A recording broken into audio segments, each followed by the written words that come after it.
All right, good morning, everyone, and welcome to the June 2025 meeting of the Study and Review Committee. I am Greg King, Chair. First order of business for today is approval of the May 22, 2025 Study Review Committee meeting summary. Can I get a motion on the floor, please? So move. We've got a motion. Do I have a second? Second. All right. Any changes, edits, updates to this content, guys? Mr. Marsh, is that you? Okay. All right. We'll move into a voice vote. All in favor, please signify by saying aye. Aye. And opposed, like sign. And meeting summary is approved. All right. We're going to throw it over to Mr. Fisher for today's discussion. All right. So before you today, you have the proposed regulations for data centers, which will be contained in Section 250-340. We've been hammering this now for, this will be the third month. Typically, most of our regulations, at least since I've been here, have been in SRC for about 2 to 3 months.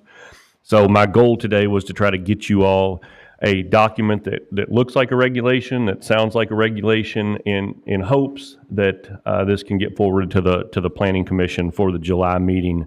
I know there'll probably still be some things in this meeting that we'll want to discuss, and any changes that we make today, I've already proofread it a couple times and realized there's a few things that I missed. So any of those edits and changes will be conducted along with anything that you all may recommend today.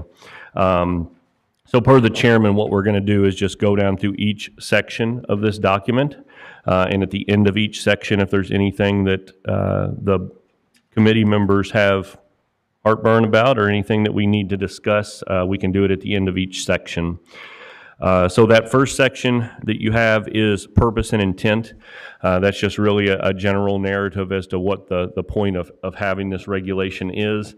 I will make note of the second sentence there, is that the regulations established herein are intended to define and control data centers to minimize their impact on surrounding properties, ensure compatibility, and promote sustainable development.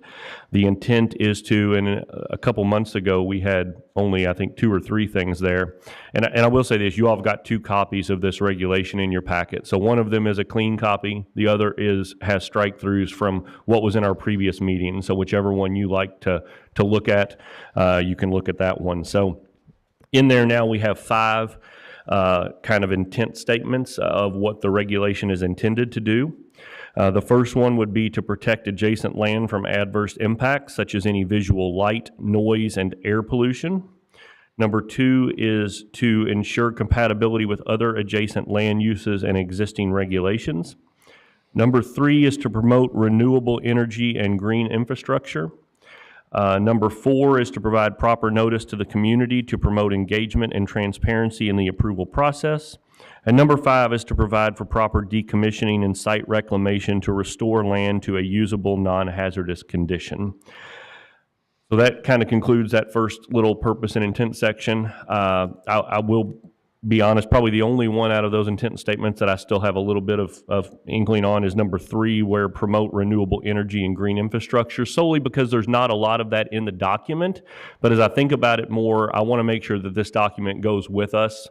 Or obviously, when we create an ordinance, we want that to be something that 5 years down the road isn't outdated. And so as infrastructure changes and more green technology does come in, I think the intent of the ordinance, the regulation, would still be to try to promote those uses rather than anything else. So that's kind of the only one that I think I still have a little bit of, do I want to keep that in there or not? But I'll let you all hash that out. All right, commissioners, any input? Yeah, I have a question on point number 1, Ryan. Protect adjacent land from adverse impacts such as visual light noise. That sounds like a zero tolerance type thing.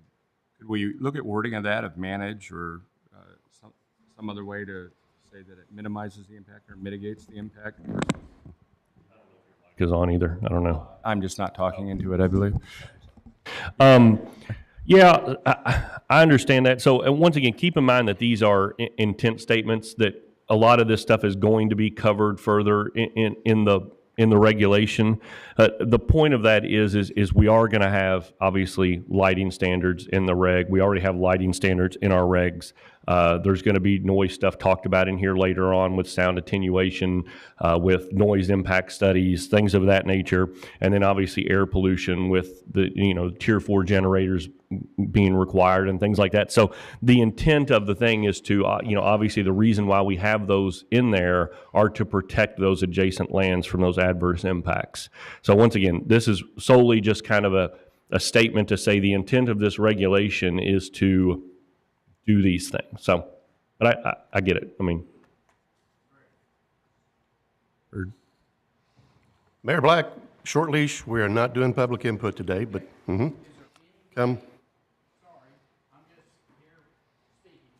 I know there's no input, but is there any way that even Ryan can present his presentation? Excuse me? I don't know if that mic's on. My question is there any way as Ryan presents his presentation, could he maybe put it on the overhead screen? So we could at least, see what you all are seeing. Would that be permissible or not? Thank you for the question. We'll see. Okay.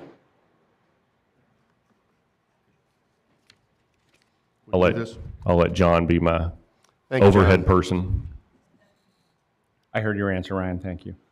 Thank you, John.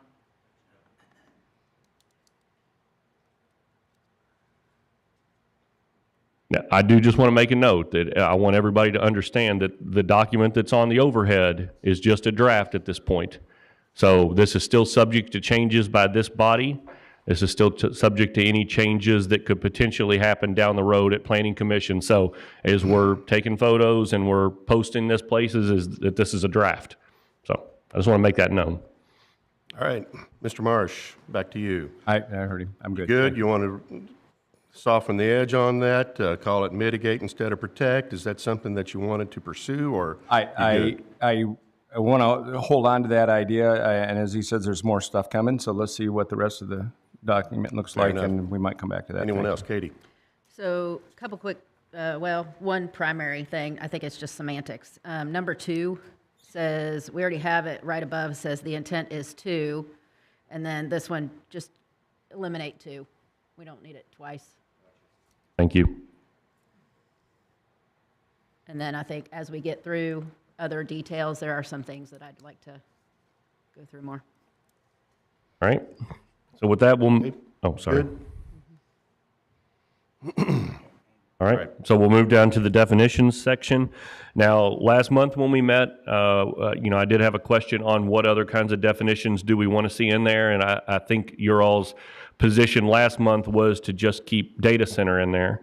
And I was going to go with that, but I almost think because this regulation touches on a few of these other things as we go through, there are some other definitions that kind of became a little bit more important that we should put in there.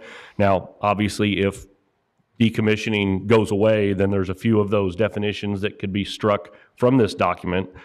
So once again, as we work through this. So the definition of a data center, so I had a ton of meetings with individuals throughout the course of this. And this is probably, in the creation of this regulation, I've had more meetings with individuals from the public rather than how we typically do regulations, where we meet in this smaller room. There may be 2 or 3 individuals there, and we've got the ability to, hey, what are you here for? Do you have something to say?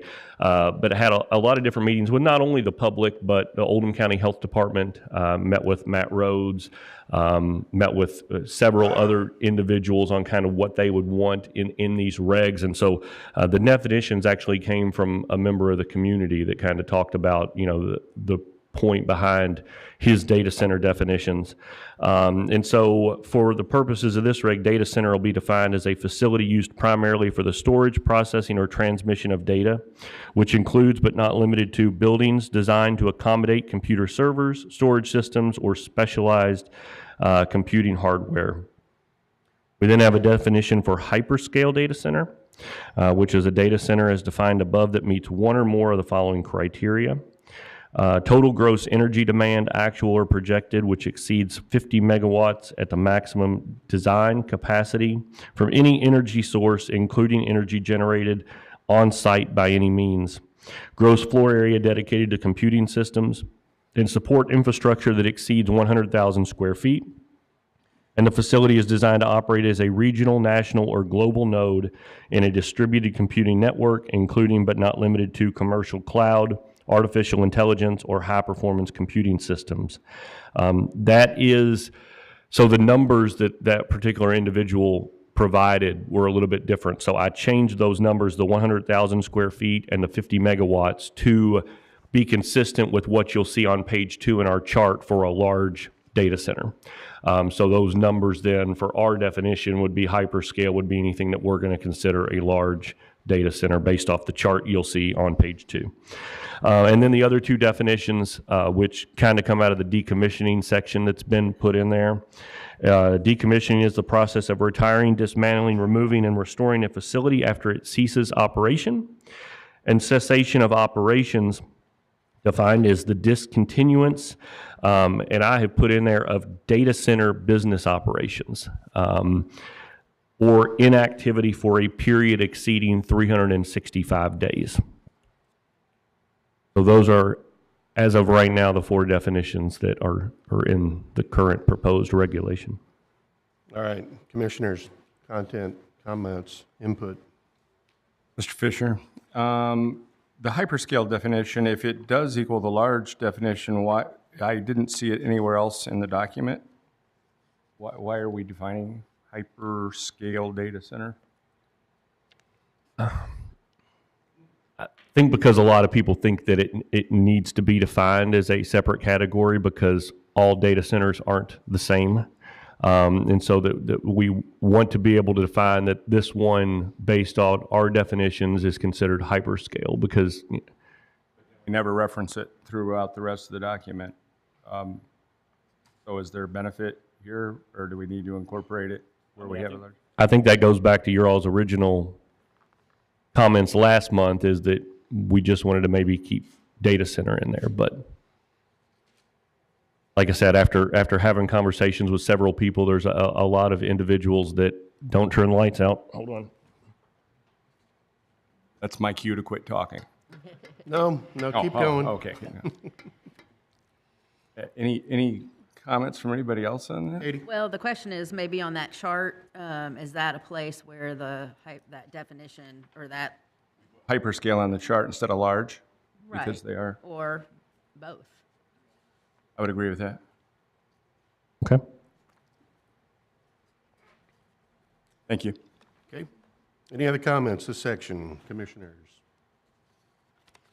Okay. I do have a question. Yeah. So I know we're going to get into, towards the end of this document, goes into those decommissioning, ceasing of operations.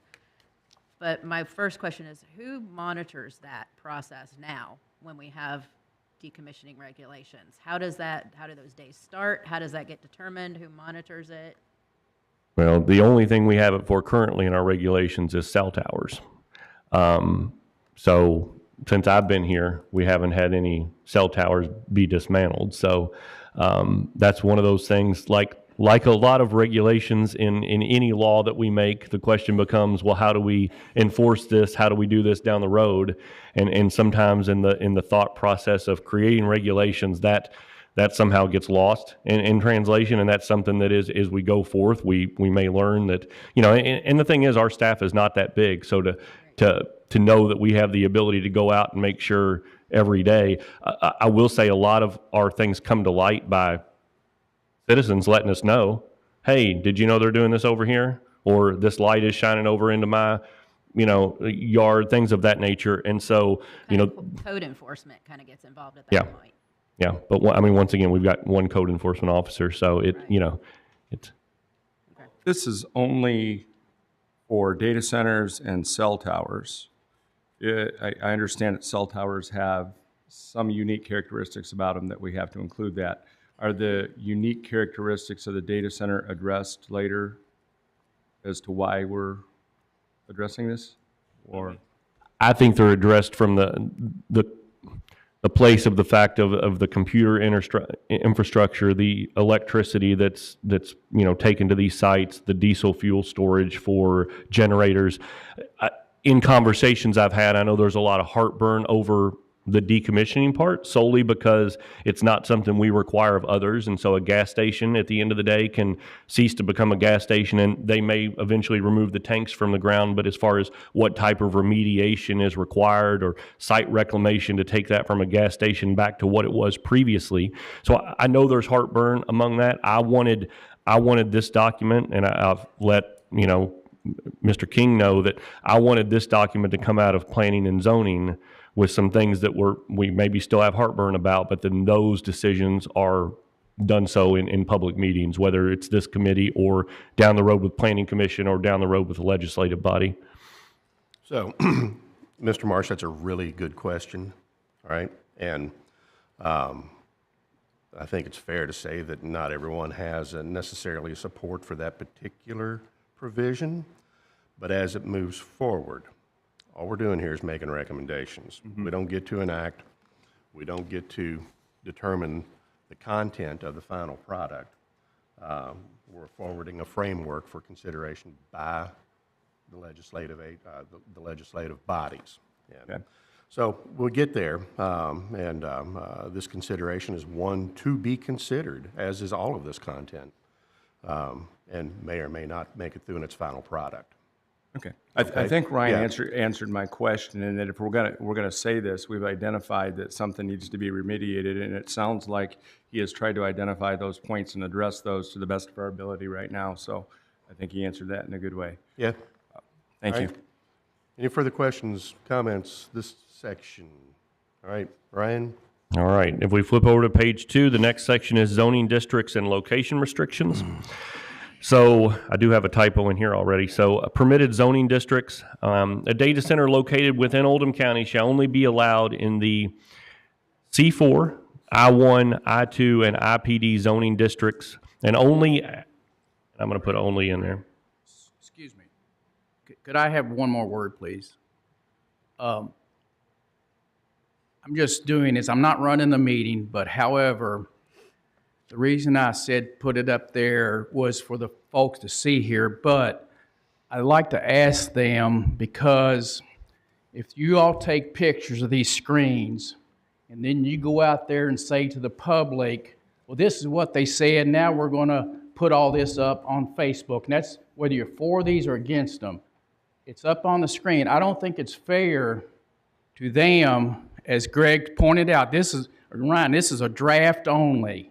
So this is not set in stone, but if you take pictures of this, then you go out there and say, this is what they said today, I think that's very unfair to these folks here who are working on this. So I'd ask you to refrain from taking pictures. You can take notes, but if you take pictures, I think we're just asking for a lot of misinformation going out there as a draft, and I think it's only fair that we try to refrain from taking pictures. That's my request, and I hope everyone here will agree with me. Thank you for your Okay. input, Mayor. And I will Right. I'll just piggyback on his comments, is that if and when Study Review votes to send this to the full Planning Commission, this entire regulation in its entirety, after obviously we make the edits that are required, will be on that Planning Commission website for the July, the August meeting, whichever one it decides That to go to. So Draft, yeah, the draft, that the draft. proposed regulation will be on the web. So. All right, All right, so permitted zoning districts, once again, only allowed in C4, I1, I2, and IPD, and only after the approval of a development plan from the Oldham County Planning Commission. The contents of that plan shall include all items that are set forth in Division 390 site plan regulations and include any required impact studies. So those impact studies will be talked about later on, those that could possibly be required. A couple changes on this from when we met last is we did add C4 in there, and that was something that I had thought about adding before, but I know because of the talk that we've had in the community since the original proposed location is about its industrial use. So I didn't necessarily want to put C4 in there, but after talking to actually a few individuals in meetings who are, I won't say they're anti-data center by any means, but, you know, to say that they could see some potentials where C4 could be allowed. And so those are going to be allowed in those smaller data centers that are only going to be 5,000 to 20,000 square feet that could potentially be ancillary to a hospital or something of that nature. Is that there's kind of talk that C4 could be an allowable district for those. Keep in mind, there's not a lot of C4 zoning in Oldham County. There's not a lot of industrial zoning in Oldham County. So this will have the approval of a development plan with the Planning Commission, which is a change from the previous. We had talked about going to the Board of Adjustments again, but we decided to take that out completely. So it would be a permitted use essentially in those zoning districts, but it would have to require a development plan to be approved through you all. There has been conversation that individuals on the legislative bodies would like to hear these because of the controversy around them. I think there's some members of the public that would like their elected officials to hear that. I did not put that in there solely because if it's a piece of property that is already zoned appropriately for what we've defined as data centers, whether that's industrial or C4, and it's already properly zoned, I just think that adds another step in there that is maybe unneeded. Now, I'll let you all hash that out. I'll let the legislative bodies hash that out. But if you think about the amount of land in Oldham County that is zoned appropriately for these, whether it's C4 or industrial, the chances of a zoning map amendment having to come before the legislative body is fairly great anyway. So they would get to hear that just like any other zoning map amendment. You all would hear the development plan, approve or deny that, and you all would recommend approval or denial of the zoning map amendment to the legislative body. So that's how I've left it at, is to not just automatically include the legislative body. That's something that could get changed, but that's the way we've got it right now, just because I think it bogs down the process for something that's relatively unneeded when it's already properly zoned. And then I'll just finish out this section. The classification of data centers shall be determined by the following, and we've got building size and power capacity there. I know there were a few things on that chart last month, but there's just a lot of difficulty in trying to determine a few things that were in there. So the chart does still classify the data centers as small, medium, and large. And I know we just talked about the large would be the hyperscale, so we can add that word in there on the chart. And you can just kind of see going down, the small would be allowed in anything C4 and greater. Anything 5,000 to 20,000 square feet, and that power capacity would be 1 to 5 megawatts. The medium jumps up to where it's only allowed in the industrial section, so now that takes out the C4 potential for a medium size, so you're only allowed in I1, I2, and IPD. That would be 20,000 to 100,000 square foot, and then 5 to 50 megawatts of power capacity. And then the last one is hyperscale, or the large, which would only be allowed in I2 and IPD. That's greater than 100,000 square feet and greater than 50 megawatts. An individual did bring up to me to maybe have a note, because as technology changes, could you potentially see 50 megawatts of power in a smaller building? And so they recommended to put maybe a note on that chart to say whichever is greater. So if down the road they're able to take a smaller building and put a ton of power to it somehow, I don't know. Is that we want to make sure that if it's let's just say it's a 10,000 square foot building and it's able to get 50 megawatts of power, then you're going to follow the large data center column and have to be required to go into I2 and IPD. So I think there's maybe a caveat there that we need to put a note on that chart to say whichever is greatest or something of that nature. I think that's it on that one. Okay, input. Mr. Finney. That goes back to how big this used to be. All right. Mr. Marsh, go ahead. Ryan, you skipped over the word appropriate there in the top. Approval of a development plan from the appropriate. Did you change the wording? I took that out because it used to say the appropriate Board of Adjustments, since there's multiple Board of Adjustments in the county with LaGrange and Pee Wee Valley. So I needed that to say from the Oldham County Planning Commission because you all are the only one.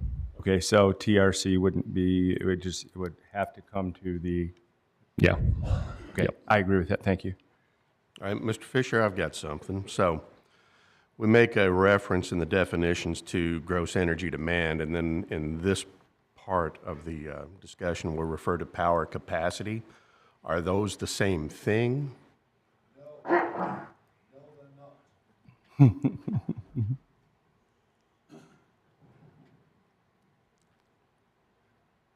Can I get your name and address for the record, please? Stuart Robinson, 2200 East US Highway 42, LaGrange. Thank you, sir. Power and energy are not the same thing. The very first slide that you put up where you said the energy demand was 50 megawatts, that's not the energy demand. That's the power demand. Power and energy are two different things. Power is a rate of energy generation. It's a rate. It's not an energy demand. Energy is measured in megawatt hours or kilowatt hours. When you pay your electric bill every month, you're buying kilowatt hours of energy.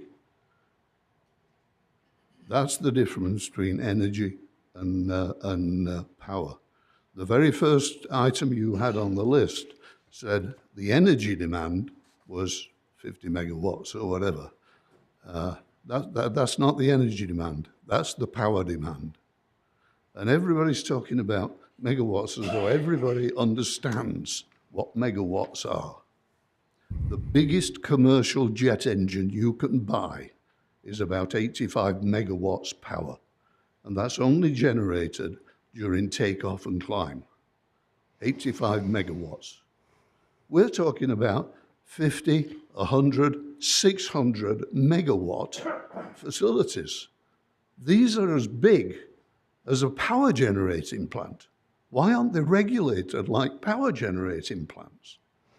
When they have to have their backup power, if they need 200 megawatts of power, they're going to be generating 200 megawatts of power. But they're not going to be generating that power just for 2 or 3 minutes like a jet engine off takeoff and landing. They're going to be generating it 24/7. So everybody's talking about these numbers as though everybody understands what they mean. These facilities are very large, very powerful, very high energy facilities, and they should be regulated as such. Heavy industry. A large commercial steel melting plant is about 500 megawatts. These are very large industrial facilities, but unlike steel plants, they don't employ large numbers of people, except when they're built. They only employ relatively few people, and yet they're enormous industrial facilities. I get very confused, but power and energy are not the same thing. Thank you for that clarification. So, Mr. Fisher, I don't know if we need to consider what we're trying to say in both of those spots, and to align that potential language might be something to consider. And I don't have a suggestion. This is why the more documents I get, the more it gets is muddy, Yeah. because everybody's got different terms, different numbers that Right. even individuals from the same camp have provided me. So There you go. Okay. So, welcome to my world. further questions here, guys? Further comments? All right, Mr. Fisher? Moving on. Yeah. All right. Next section is building requirements and setbacks. So all of those building requirements and setbacks will remain the same as what's in the current zoning ordinance. And so everything that stands the same that is in C4, I1, I2, IPD, all of those requirements will remain the same. On the next page, there's a chart which shows you the minimum acreage, which shows you minimum lot width, maximum structure height, front, side, rear yard setbacks, lot coverage for structures, and maximum impervious surface. All of those numbers are taken from our existing zoning regs for that particular area. So instead of reinventing the wheel, all of those apply, except for one, and the way it's written in there right now is the bullet point on page 2. All structures, buildings, maintenance equipment, ground-located cooling, ventilation, or backup power generation equipment must be located at least 1,000 feet from the lot lines of all adjoining properties with any type of residential use. This measurement shall be taken from the actual structure, building, or equipment on the property and measured to the lot line of the adjoining residential. So it won't be from the property line of, let's say, the data center property. It would be from any buildings that are on that property. So if they're going to be set back off the property lines, that's going to give them extra noise buffer, extra buffer for lighting, extra buffer for security measures. So those measurements will be taken from those buildings to anything residential in nature. And currently, the weight we have in there is 1,000-foot setbacks. And I'll tell you, I once again met with individuals who wanted at least 1,000-foot setback from those residential properties, had conversations with individuals about noise-sensitive areas. I did not put that in there because the noise-sensitive areas that were discussed are pretty much everything.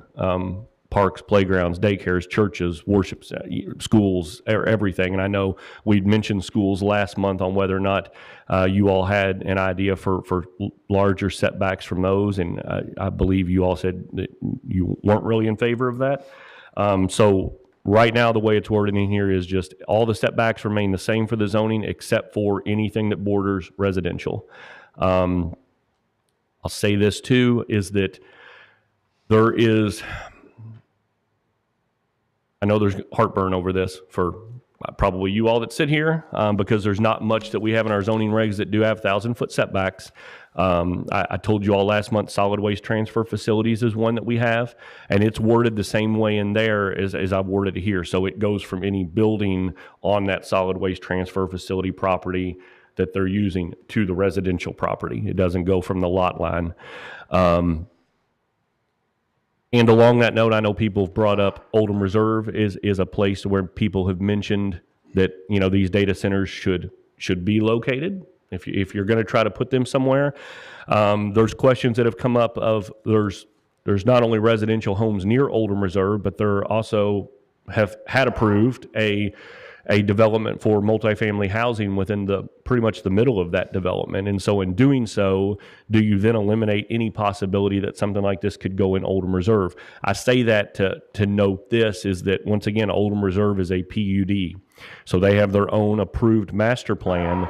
They can choose to come back and amend their master plan to include data centers with their own setback regs. That still comes to you all to amend that master plan. If and when they do that, they could come to you all and you could either choose to approve that amendment to their master plan, or you could potentially deny that. That's completely up to you. So just keep in mind, for everybody's knowledge, is that that's a little different of a sense because it is a PUD. So they write their own regs, but those ultimately have to be approved by you all for any amendments to that master plan. So I think that's it on that. So Ryan, what you just said there, if there's a zoning classification for residential, not necessarily a use, so would that better be worded something like adjoining properties with any type of residential zoning classification? I could put that in there, yeah. Zoning class or use. Or use, yeah. Thank you. Bobby? And are 4,000 square foot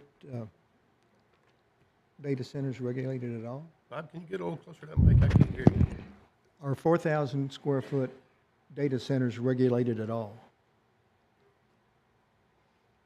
Okay. It looks like it may be over-regulated for the hypercenters. I can see 1,000 feet from a residentially zoned area, not for an existing house in it, something that's zoned industrial.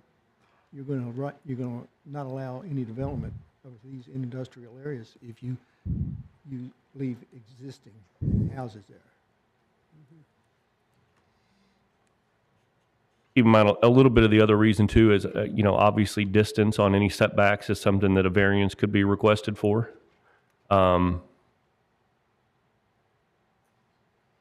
Just lay that out there for you all to talk about. Katie, do you have something? I do. Few questions. So with these, with the way it's written, do we typically do to the lot, building to a lot line, or in other regs, is it building to building? How has it been done in the past? Is it, and then do we do that maybe as a, do we have that as this? Do we do it as a setback? Well, setbacks are normally, when we look at those, would be, and we'll just make it simple. You want to build a house. There's a setback requirement in residential. You have to put your house 7 feet from the side property line. So typically it's from that building to the property line. In certain cases like this, where you've got potential facilities that may have noise or light pollution or even air pollution, solid waste transfer facility, I'm guessing a lot of that was written, smell, things of that nature. That one is written from the building to the adjoining property line, wherever that is. We had one solid waste transfer facility come through here since I've been here. And we probably had a 2-hour-long TRC meeting, and finally a gentleman got up at the very end. He goes, "I've got a house that's right there in these trees." And we were like, "What?" He goes, "Yeah, in these trees." And we were able to pull some images, and there was a house there. It was within 1,000 feet, and it was kind of like a mic drop moment at that point, because they couldn't do the solid waste transfer facility because it was within 1,000 feet of something used residentially. So this was from the building they were proposing to the location of that house.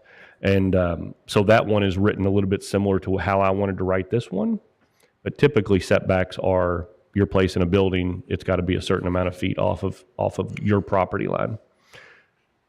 Okay. This is more to maximize or minimize, I don't really know which word to use there, the potential impact to neighbors, and in terms of the residential use of that being a house, a place where you live, reside, sit out on the back porch, swim in the pool, is that if we increase those setbacks to that, now you've given more of a buffer. We can maybe have more trees planted, which will eliminate some noise, things of that nature. That was, I think, the point of people wanting the 1,000-foot setback. I will say, Loudon, Virginia, where we visited, they've been doing this a while. They actually told us in their recommendations when we visited up there, and that was minimum 500, but optimal is 1,000. And they've learned over time things to do better. And so they actually recommended 1,000 feet as well for any residential property. So we also got that from them. All right, so dimensionally, 1,000 by 1,000 is about 23 acres, Right. okay? Just as a dimensional reference. It's on each side. It's Right. 2,000 by 2,000. Exactly, okay? So just to kind of get some imagery on this. All right? Further questions, Katie? Yeah, I go back to looking at the, as you mentioned, this chart on the next page, which I think we'll get to, but is pretty much all of the industrial C4 zoning regulations with one exception. The question is, when these were set in place with all of these in mind that are already approved, why do we need to do something different on setbacks and things of that nature? There are other manufacturing that are near residential. I live near one, and it makes noise, it has light, it does all those things, and it's nowhere near 1,000 feet from the residential. It's more than the setback guidelines, but why more, is my question. Where the 1,000, and I think you said 1,000 feet came from the sewer district? Solid waste Solid transfer. waste district? And as well from Loudoun County, Okay. in terms of Correct. their regulations, just as a matter of best practice considerations. And I'm just going to guess that if and when this goes to the planning commission, you're probably going to hear from many people in citizen comment that they would also like a 1,000-foot setback from once again, anything that is already zoned or used residentially. And I understand the heartburn that takes of there's already not a lot of industrial land. But if we're talking about looking for the optimal site for one of these, if the county does indeed have an appetite for something like this, then put it somewhere where it's not going to be intrusive to individuals who live and reside there. We'll But- also have a good chance of hearing that 1,000 feet is too much. Right? Correct. And I, With that, as you said, it's 23 acres. We're almost pushing this to a rural, larger place if we're requiring 23 acres well, plus, unless there's I a think we're more like pushing it to an industrial zone large property industrial zone that property. has those dimensions is what I think of it. But there is a consideration about legislation that's passed. If it cannot possibly be complied with in any way, shape, or form, Right. then you have a chance of losing that regulation altogether under legal challenge because it's simply just a de facto prohibition for what it's worth. So, reasonably implementable or its realistic chances of remaining on the books are very slim. Can I ask a clarification question? I think you both alluded to this. So we talked about the residential use term, and we talked about maybe residential zoning, adjoining residential zoning classification and use. Well, so let me clarify. If, let's say it's zoned commercial, but they happen to have an old house there that's been used for years as an old house, but yet it's zoned commercial, or would that qualify Yes, under this? correct. Is that something we want to include? Classes, zoned classes and uses?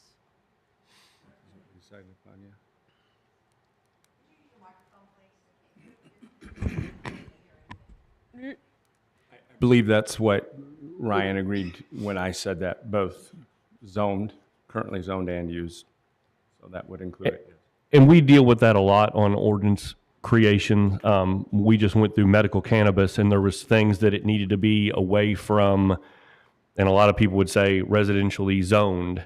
Right. And residentially zoned and residentially used are two very big different things. You could have an agricultural zoned piece of land that somebody may reside on. They may not farm it for a living. They may cut the grass and bale it, but as far as crop production, animals, they may not do that, but it's used residentially. Or like you said, there could be if you go out 146 towards Singleton Lane, there's all sorts of properties that are industrial zoned, but have for a long time been used residentially. And so I always just like to make that caveat because it makes our job in the planning office much easier if it just says residentially zoned and you go, but I live there and I reside there and I want to try to sleep there. I try to make that distinction because it makes our job a lot easier to go, I'm sorry, we can't do anything for you because you're not residentially zoned, even though you're using it that way. Okay. Couple comments on the structure here, Ryan, real quickly. I might be jumping ahead of myself, but when we talk about the 1,000 feet and all that, the page after the chart in location, screening, sound attenuation, point number 4, again, I think says that redundantly. Ground-mounted equipment shall be located on a yard furthest away from the type of residence not permitted adjacent to a property zoning district. Is that different in your mind in some way? A little bit, and I'll get to that section on the reason why that was written in there that way. That. And then in the chart itself, why are we including agricultural structures are exempt? And can we clean that up, or does that need to be in there for a particular reason? Are we expecting agricultural structures to be under data center building requirements? We can take that out. When I had staff write that in there, I said, just give me what's in the current zoning regs. That's in the current zoning regs, but we can take that out. Up a little bit. Perfect. Okay, thank you. All right. Anything else? All right, Ryan, back to you. Mr. King? Yeah, Question from the floor if you want to entertain that, but briefly. Right here.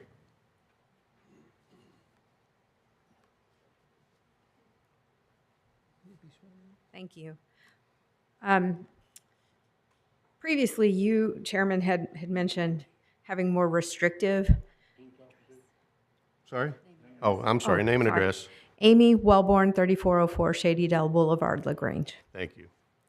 You had previously mentioned wanting more restrictive regs for something, and it's easier to pare back in like a special use application than it is, to put in less regulation now and be bulldozed over. I'm just, in my opinion, I mean, for some reason, we took out AG, which should be the same as residential, and it feels like this is getting watered down some, so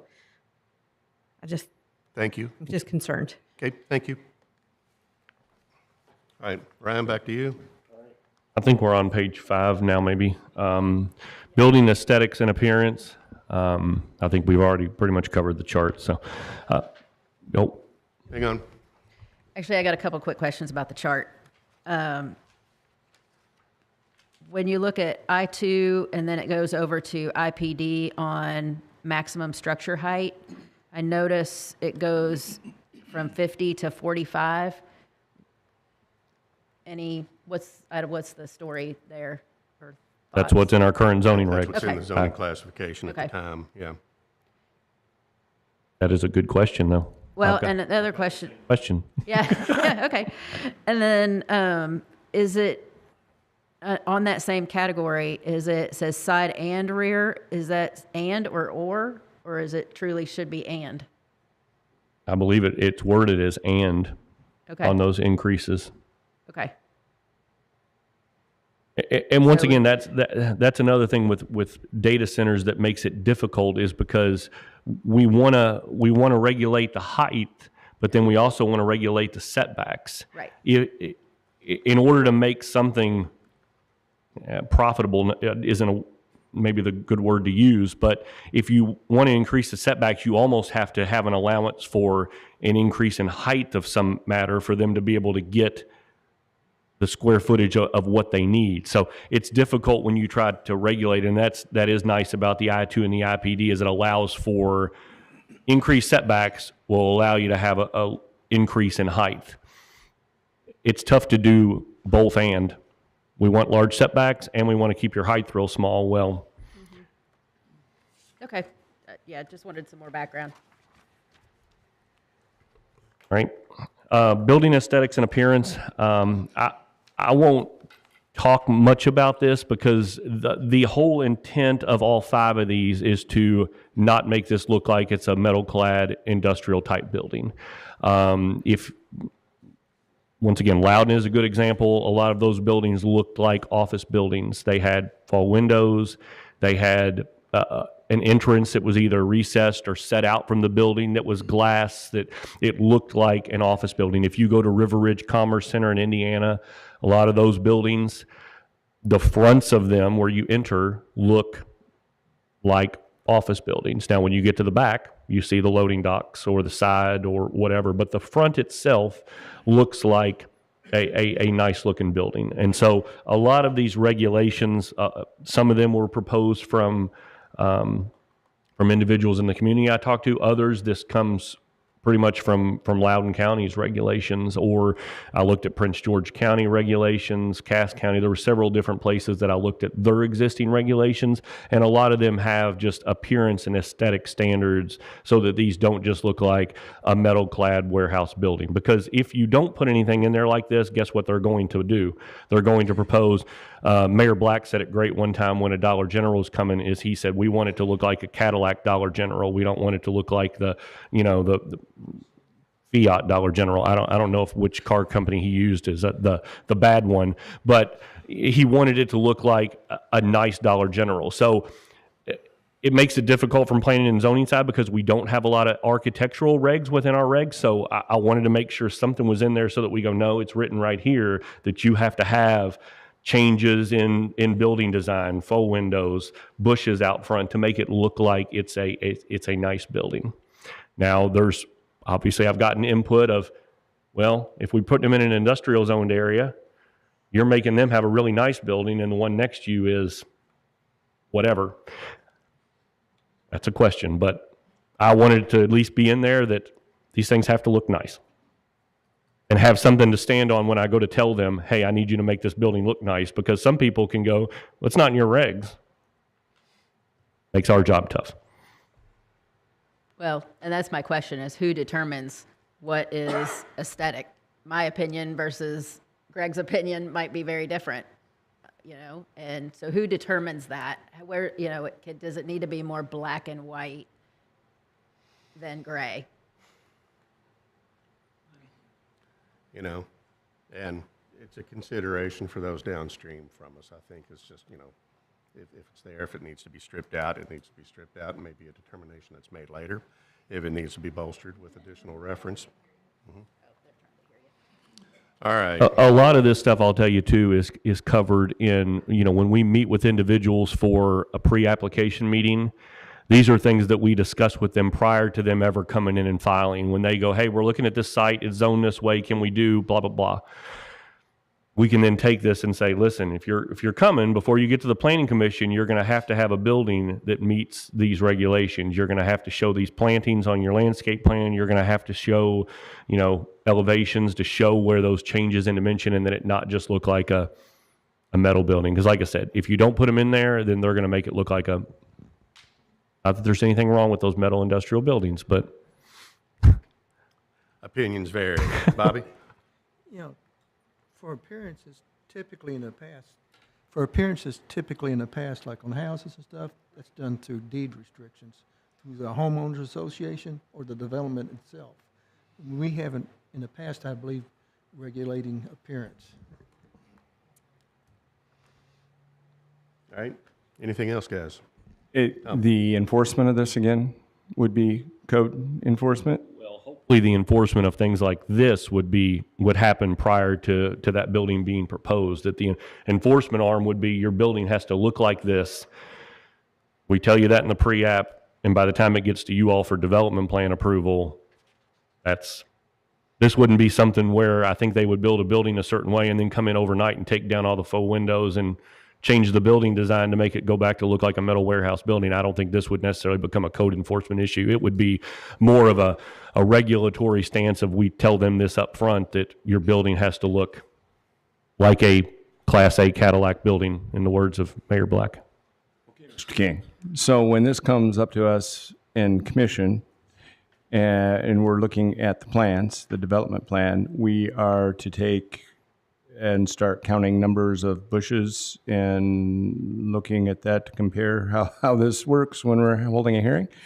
First of all, an application screening process for metrics like that are considered, okay? And, you know, in a current environment, if you have an application with a landscaping requirement, for instance, that's not going to be something that you consider at the preliminary plan hearing.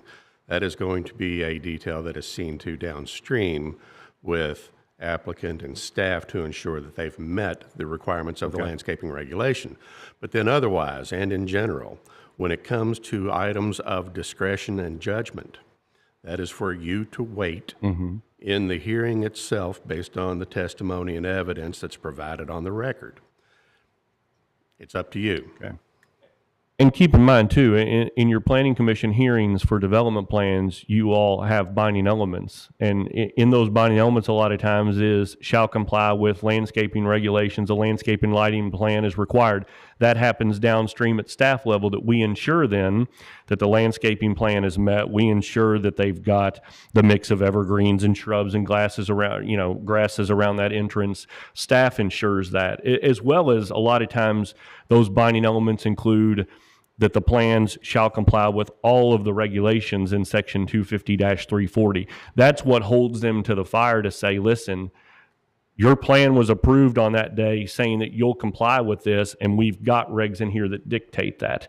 So if and when they choose to try to play hardball and say, well, we're not going to do that now, that's once again, that comes back to your plan approved at that hearing was that you'll comply with everything. If we don't put anything in there, they're going to go, well, my plan is going to comply with what's in this section. And if it says we have nothing, guess what they're going to do? They're going to do nothing. Unless they're nice and say, okay, yeah, we'll do that. But most developers will push back a little bit on things that cost money for them to do with it not being written. Thank you. All right. Katie, good? All right. You guys good? I got a question. A question down here, sorry. So number 4 talks about principal facade, and it uses facade in multiple locations. And I understand where we're going, but is principal facade would that be street facing? Is that the entrance? How do we define that? To number 1, Yeah, the principal facade applies to all building facades that face public road. existing and or planned public roads or property with adjacent residential use. So anything that faces any of those, so if it's next to that residential, once again, to make that a building that looks like something that's nice. So anything facing the public road, the main entrance, or anything facing anything used residentially. Okay, The hardest part of that whole section was to determine whether or not principal in this case was LE or AL. I think it should be LE, but everything I read has AL. So if there's any English majors out there, somebody let Right. me know which one that is, because that was maybe the editor of the Old American let me know that. So that was the hardest part. so on 4C, is that individual facade, is that the principal facade or just any facade? So those would be any principal facade. So the principal facade of every building must incorporate the following standards every 150 horizontal feet, and that includes A, B, and C. Okay, So that means the back side of the building that's going to house the loading dock, we don't need it to be dressed up and make it look nice. It's got loading docks. It's got the generator yard. It's got all of the things that nobody wants to see, like how my mother cleans the house, when companies coming over. We put all that stuff into one room, and we act like the house is real clean. Hope she's not watching this. can we maybe change that instead of saying individual facade, clarify principal again? Does that make sense? Okay. Yeah, so take out individual and put principal. Yeah.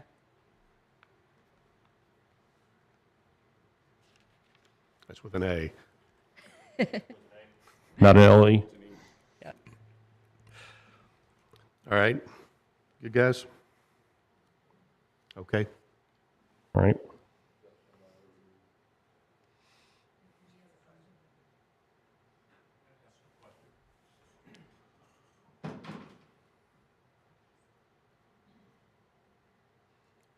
Name and address, please. Thank you. Garrett Ackles, 4008 Oak Ridge Drive, Crestwood, Kentucky. I'm curious on the building square footage. On the small, it's 5,000 and above. Does that mean that if it's 5,000 or less, I think you may have asked this, Bob, that it wouldn't be regulated? And is that square footage cumulative with all buildings on a site or per building? Question being, it'd be possible for somebody to come in and say, I've got 25 4,000 square foot buildings that I'm going to put on this location, and make the argument that those are not regulated because they don't exceed the 5,000. Yeah, Thank you. So the second part of his question is that would be cumulative.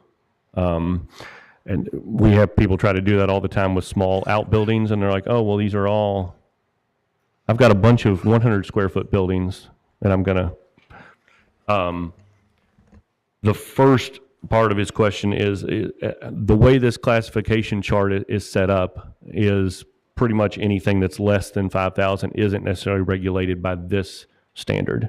Now, I don't know if there's many data centers out there right now that are, once again, if we define them as it's primarily being used as a data center, are less than 5,000 square feet without them being a room inside of a building that houses the computer servers.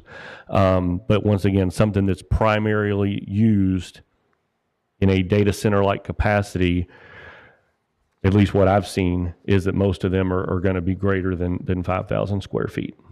And now we can put something in there that talks about less than 5,000, but essentially it wouldn't be regulated by this particular regulation. You're going to show me your phone again, aren't you, Sam? Well, you know, and I'm not trying to be, funny, but like Bob said, and Bob brought this up, but back when I was at UK, back in the early 70s or late 60s, the capacity of this phone, the computer that was at UK at that time, would have filled this room. Literally, would have filled this room. And it wouldn't have had the capacity what's in this phone. So what would 4,000 square feet hold as far as capacity in the future? And that may not be the very distant future. So you might need to think about that.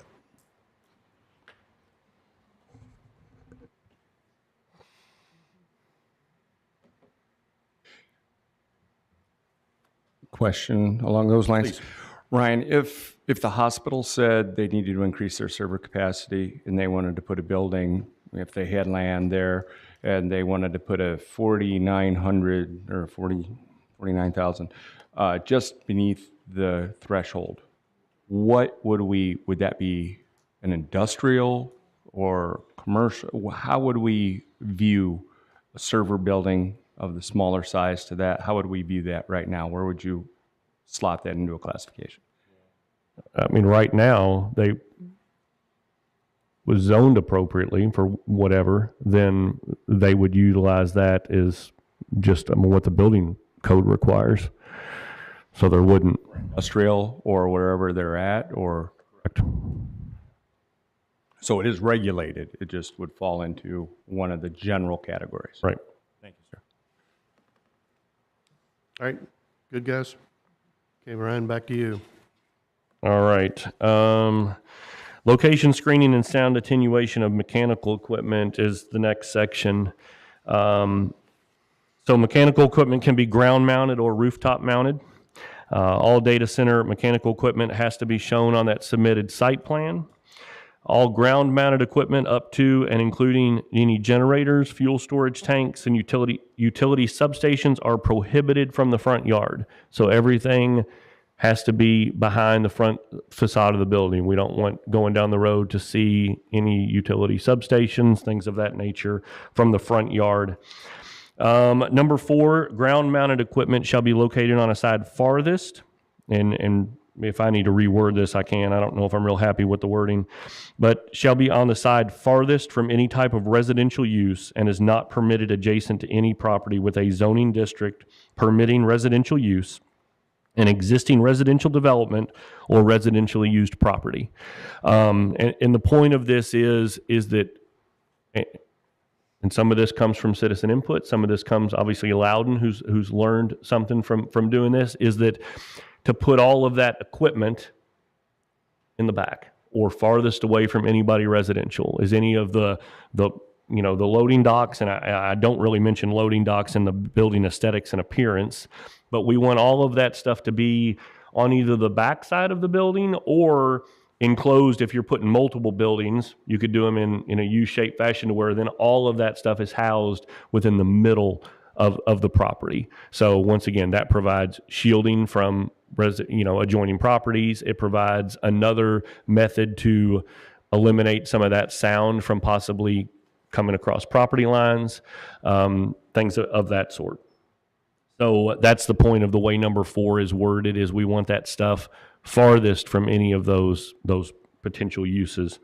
All data center equipment, mechanical equipment shall be fully screened on all sides from all existing and planned public roads, as well as adjoining parcels utilizing a mixture of screening materials, berms, or landscaping.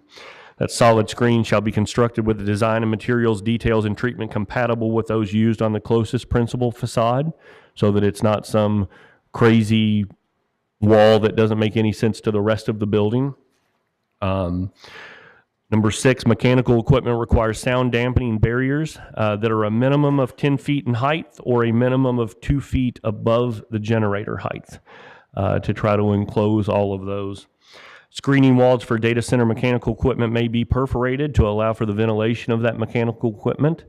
And then number 8, screening for roof-mounted mechanical equipment shall be screened by a parapet wall equal to the height of the tallest rooftop unit and should be designed to blend with the architectural styles, materials, and color of the building.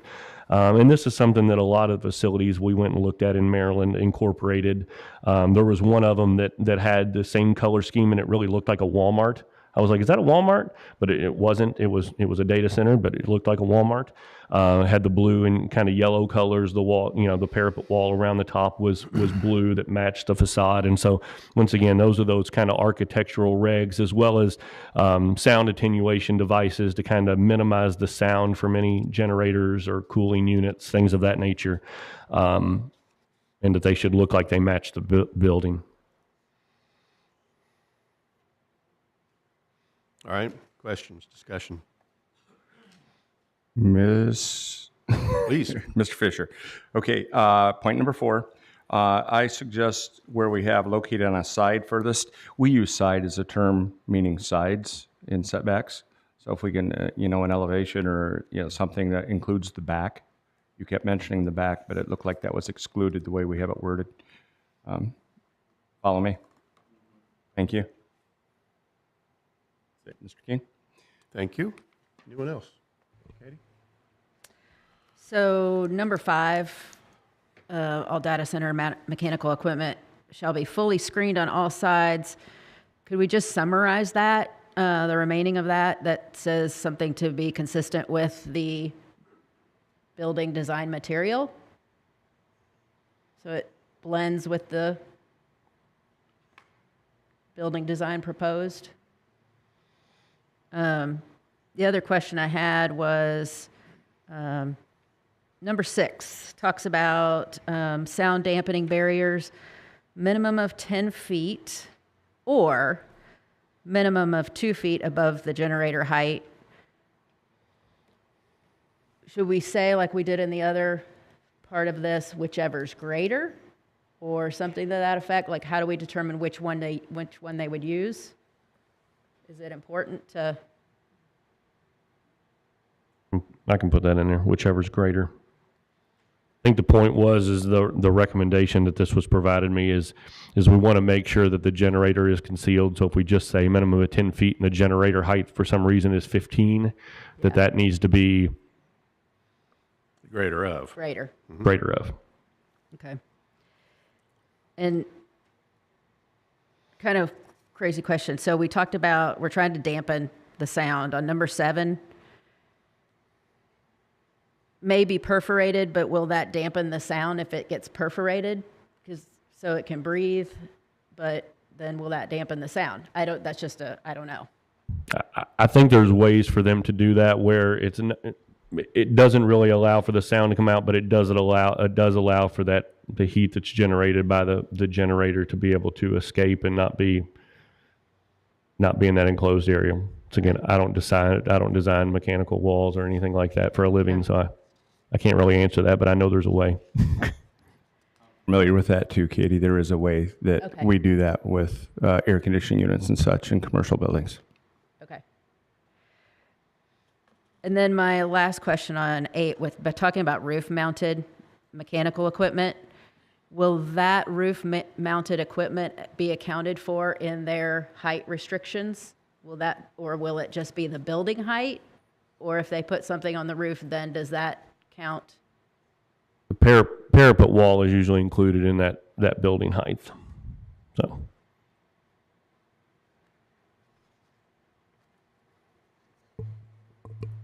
Those are my questions. Good? Yep. Okay. Ryan. Anyone else? Tom? Ryan, I would maybe suggest the perforated, that's one option. Maybe you change that, maybe designed to allow for ventilation of the mechanical equipment. make it a little bit more open, because it's, a lot of times it's an overlapping system of slats. Thank you.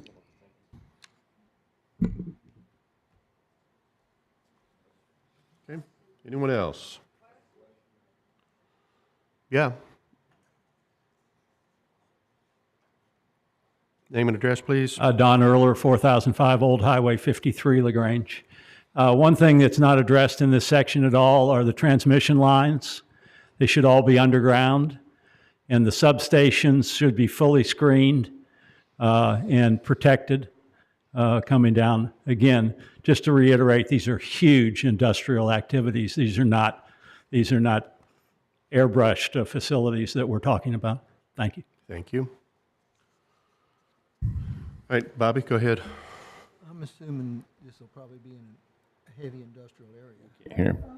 Come closer to that. I'm assuming this is probably going to be in a heavy industrial area. Okay. Right? Industrial classification. Sorry, Mr. Marsh? I was just asking him that question. Did Oh, you okay. ask Mr. Well, Fisher? this is very speculative Yeah, for us right, to try to answer that. Maybe, you know. I don't know. Okay, Ryan. All right, so the next section is generator regulations and testing requirements. First one there, and I still don't know if I'm happy with the wording of this. Backup power generation using diesel fuel or battery energy storage systems using graphene are permitted on all data centers within Oldham County. Natural gas turbines for primary power generation are prohibited. And so there was one particular site we visited in Loudon that was completely powered by natural gas turbines. And it literally sounded like a jet engine constantly. So that was one that we knew right off the bat that we didn't want that. Now the question would be is, can these backup generators be powered by natural gas? Those would be obviously used only during, you'll see that in a second, only used during testing and in the event of a power outage. So once again, I don't know if I'm real happy yet with the wording of that.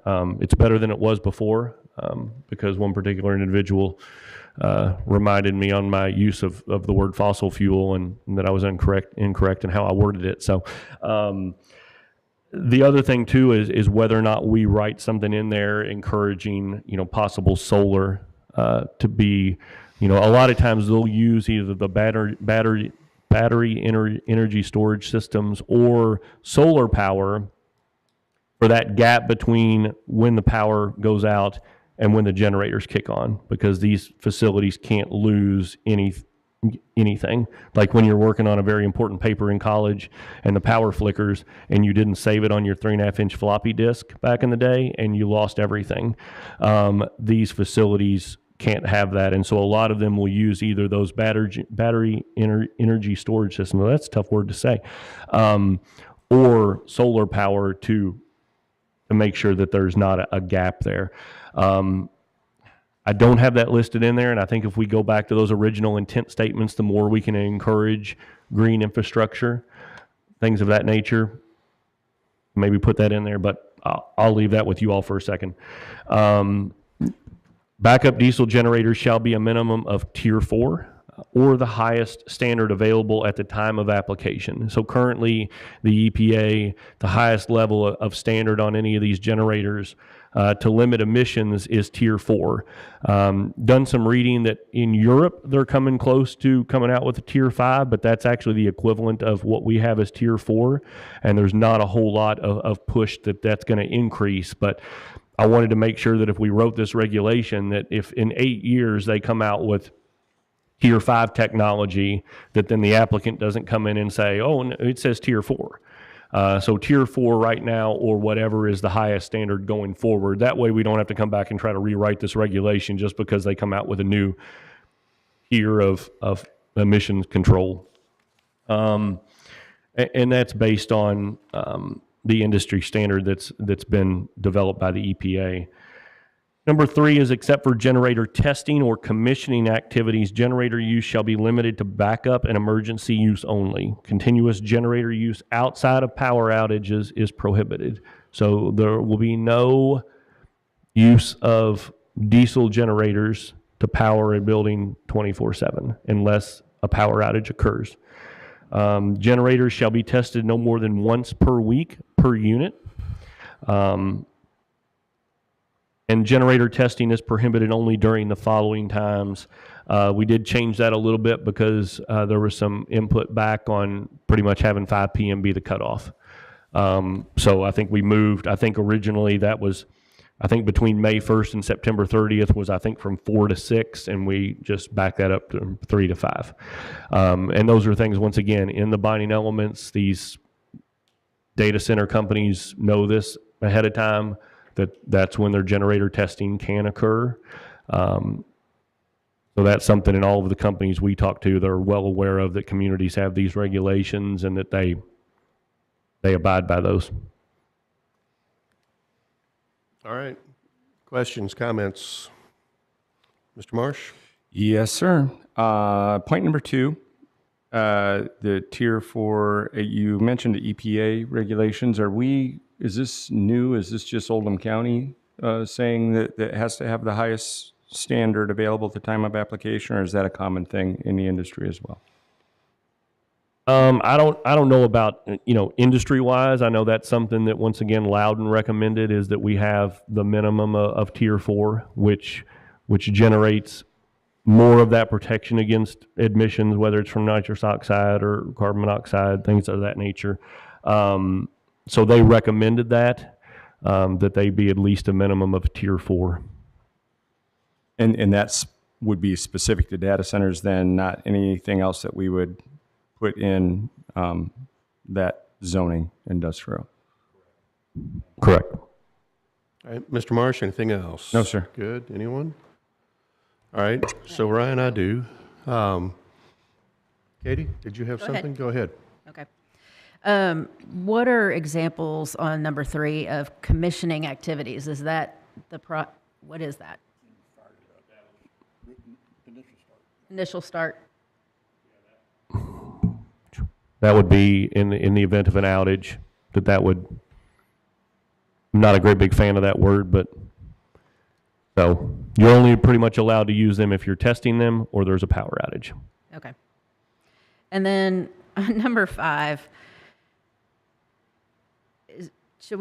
why not just make this simpler and just say only between business hours of 9 to 5 or 8 to 5? Something just across the board. Why specify certain time frames of the year? This is a well, not only did I get citizen input on this, but this is something else that's found in a lot of other county regulations that have data centers. A lot of the regulations in, counties in Maryland have this, where there's certain testing times. And one of the data centers that we visited in Maryland was like, yeah, they have to abide by that. There's different times for different times of the year. And he said, we're only allowed to test our generators in that period of time. And that is something, based on some of your other questions, is if one happens to locate in Oldham County and they're testing their generator at 9 a.m., that then becomes a code enforcement issue. We get a call from somebody that says, hey, they're testing their generators at 8 a.m., and we go and deal with that and remind them that, once again, it's in our regs and it was approved at the time of your development plan that you can only test during these times. So once again, that just provides us a little bit more control. I don't like to use the word control, but a little bit more control over when they can test those. When is a reasonable time to test those? And especially if you live near that, to know that they're not going to fire it up at 9 a.m. Some people might like to sleep in. I don't know. Good. All right. So, Katie, Ryan, yeah, go ahead. excuse me, Katie. It's my understanding also that there are EPA recommendations of when to do some of this stuff, like out in Los Angeles, smog control and stuff like that. It could be, if we pulled this from other places, it could be related to something like that. We should maybe do a little more research to. Yeah, I like that Yeah, idea. I don't think we're going to confuse ourselves that any of this would trump EPA regs. Right. So, Right. all right. But with that in mind, and in general, this section is something that I interpret as meaning hey, I want to try to establish some guidelines for noise and emissions. Well, we already have some noise references baked into this section. Is this needed or not, I guess is the question that I have. I'm not necessarily opposed to the inclusion of it, but the whole point of this is, hey, I want to be cautious about noise and emissions. I'm addressing the noise in another spot. That's the whole point in saying don't have a natural gas generator, for instance. If technology advances, and now it makes sense to have a natural gas generator because it is functioning at a quiet enough level to fit into this space. Is that preferable to diesel or some other source? I don't know.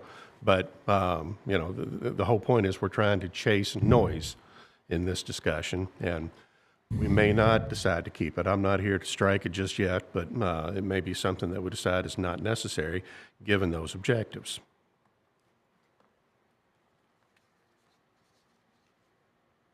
Okay, thanks. We ready? Next up. All right, next up is cooling requirements. This is a very short section. You know, this is something that could potentially be added to maybe down the road. But the first one is all liquid-cooled equipment must utilize a closed-loop system to prevent contamination of groundwater and other nearby water sources. That is fairly common in a lot of systems that they do use this closed-loop system. Please don't ask me to explain it to you because I won't be able to.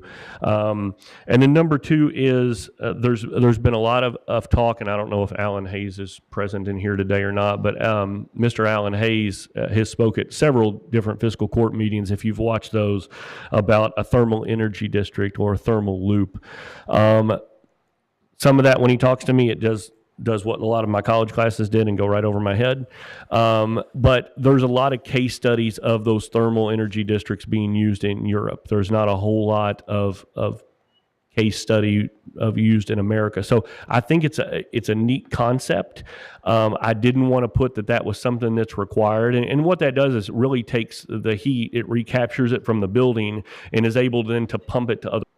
Now, when I talk to them, this is just a personal thought of mine, is I could see that something could potentially benefit Oldham Reserve, a place that hasn't been built out yet, that if a data center was to locate there, you could utilize some sort of thermal energy district within that business park to then maybe attract other people to say, hey, bring your office building here. We're able to recapture that heat from this data center and to be able to then, lower cost, things of that nature.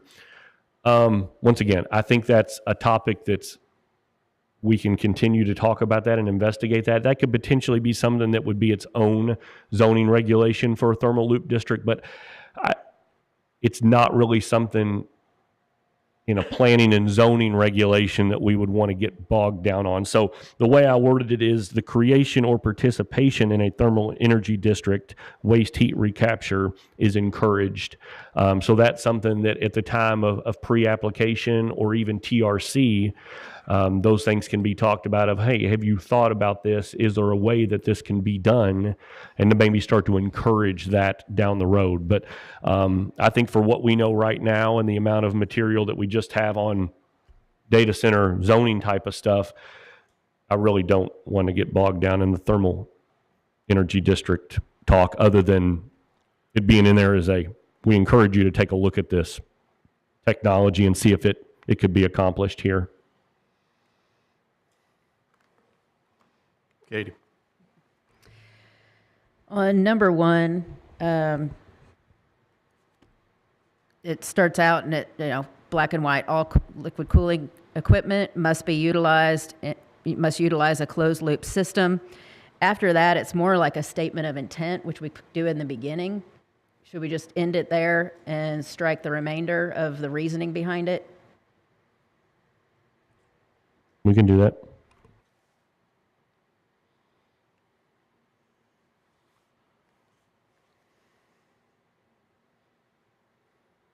All right, who else? Ryan, with respect to the thermal energy district, I think that's infrastructure that we need to build out before we nudge anyone in that particular direction.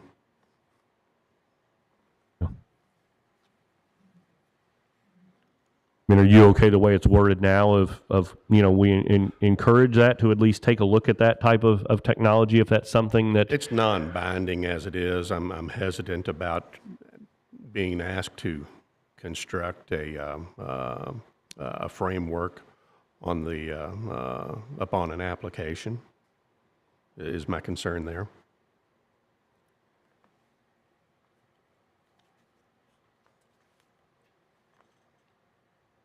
we ready?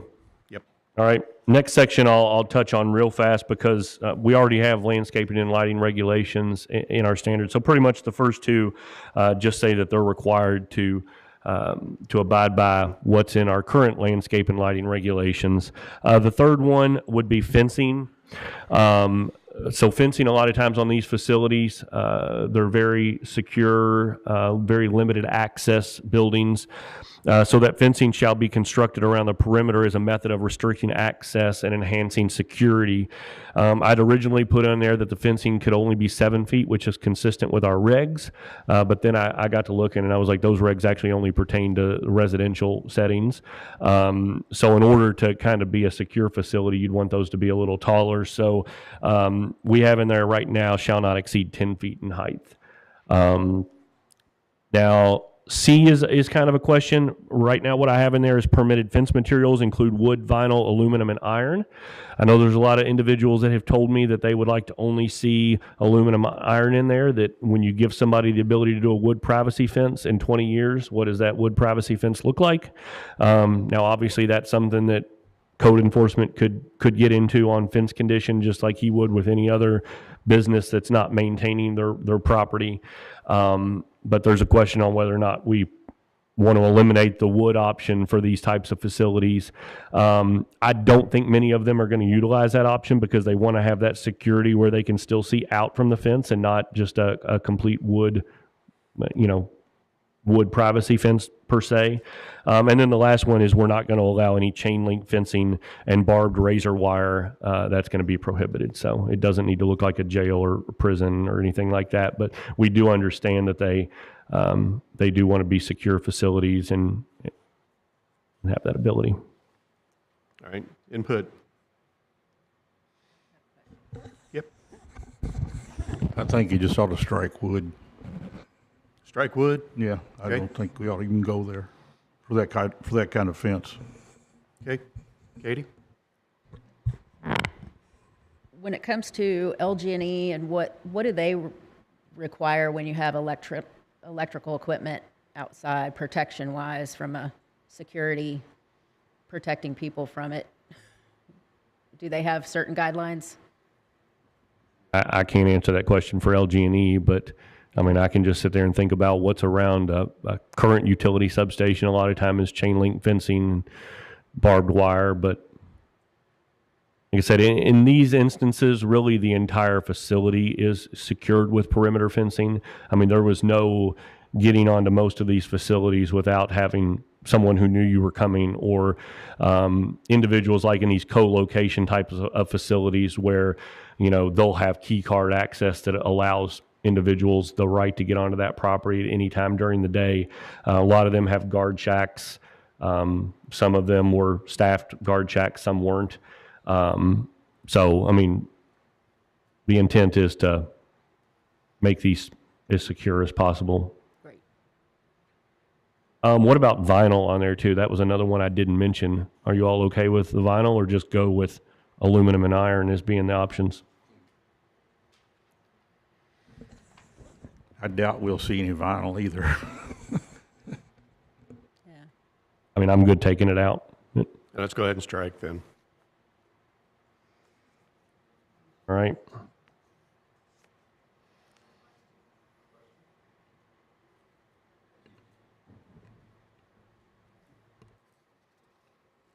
Appreciate it. Barry Laws, 3411 Findlay Mill Road. Just a couple things. The sound, we kind of passed over that, or we can get back to that? It's coming. That's Okay. coming. Okay, just with all the generators running max. And then on the buffer, can we have 500 feet buffer before the fence? Otherwise, it's going to look like an institution. Thank you. Any input, guys? I mean, most of the buffer on these, I mean, you're going to have a parking lot that's between the fence. You're going to have berming that's between the fence. And the ones we saw in Loudon, they, you know, a lot of tree buffering, a lot of berming buffering, which I kind of got a chuckle out of because I watched Dukes of Hazzard as a boy, and I would think that that berm would just allow you to jump right over that fence. At least that's the way they used to do it back on that show. But berming, fencing, and then a parking lot as well. Now, once again, that provides a setback. It doesn't really, to Barry's point, provide any sort of buffering, rather than the berming is more for security. The trees are obviously aesthetic, a little bit of sound, but as far as a buffering requirement that would help with the sound, that is something we talked about. But once again, do you make it if we're looking at adjoining residential, do we make it 1,000 foot and then an additional 500 foot buffer, which makes it 1,500? Do we want to, within that 1,000 foot buffer, 500 of that has to be a buffer? I mean, I think that just gets into more heartburn among people saying, It's essentially nowhere, right? That's almost unenforceable at that level is my initial take, but perhaps not. I'm not ready to take that up. right. Okay, further comments, discussion? All right. We'll flip over to the next page because I really think the order of this makes more sense if the next section is the security one, because we go from fencing, and as I read this, I'm like, let's don't get into the required impact studies yet. Let's at least do the security. So on the next page over, there's one blurb about security, and that's based on some citizen comments, is that any type of video and or audio surveillance or drone security has to be restricted to their property boundaries, that there's concerns of individuals that are next door that any of that security that they may have would infringe on adjoining properties. So we wanted to make sure that that was in there so that it was known that any security you have has to be limited to within your property lines, whether or not they're using drone, video, audio surveillance, any of that nature. So I think that section makes more sense after the fencing. So, Okay. Discussion? Questions? Go ahead.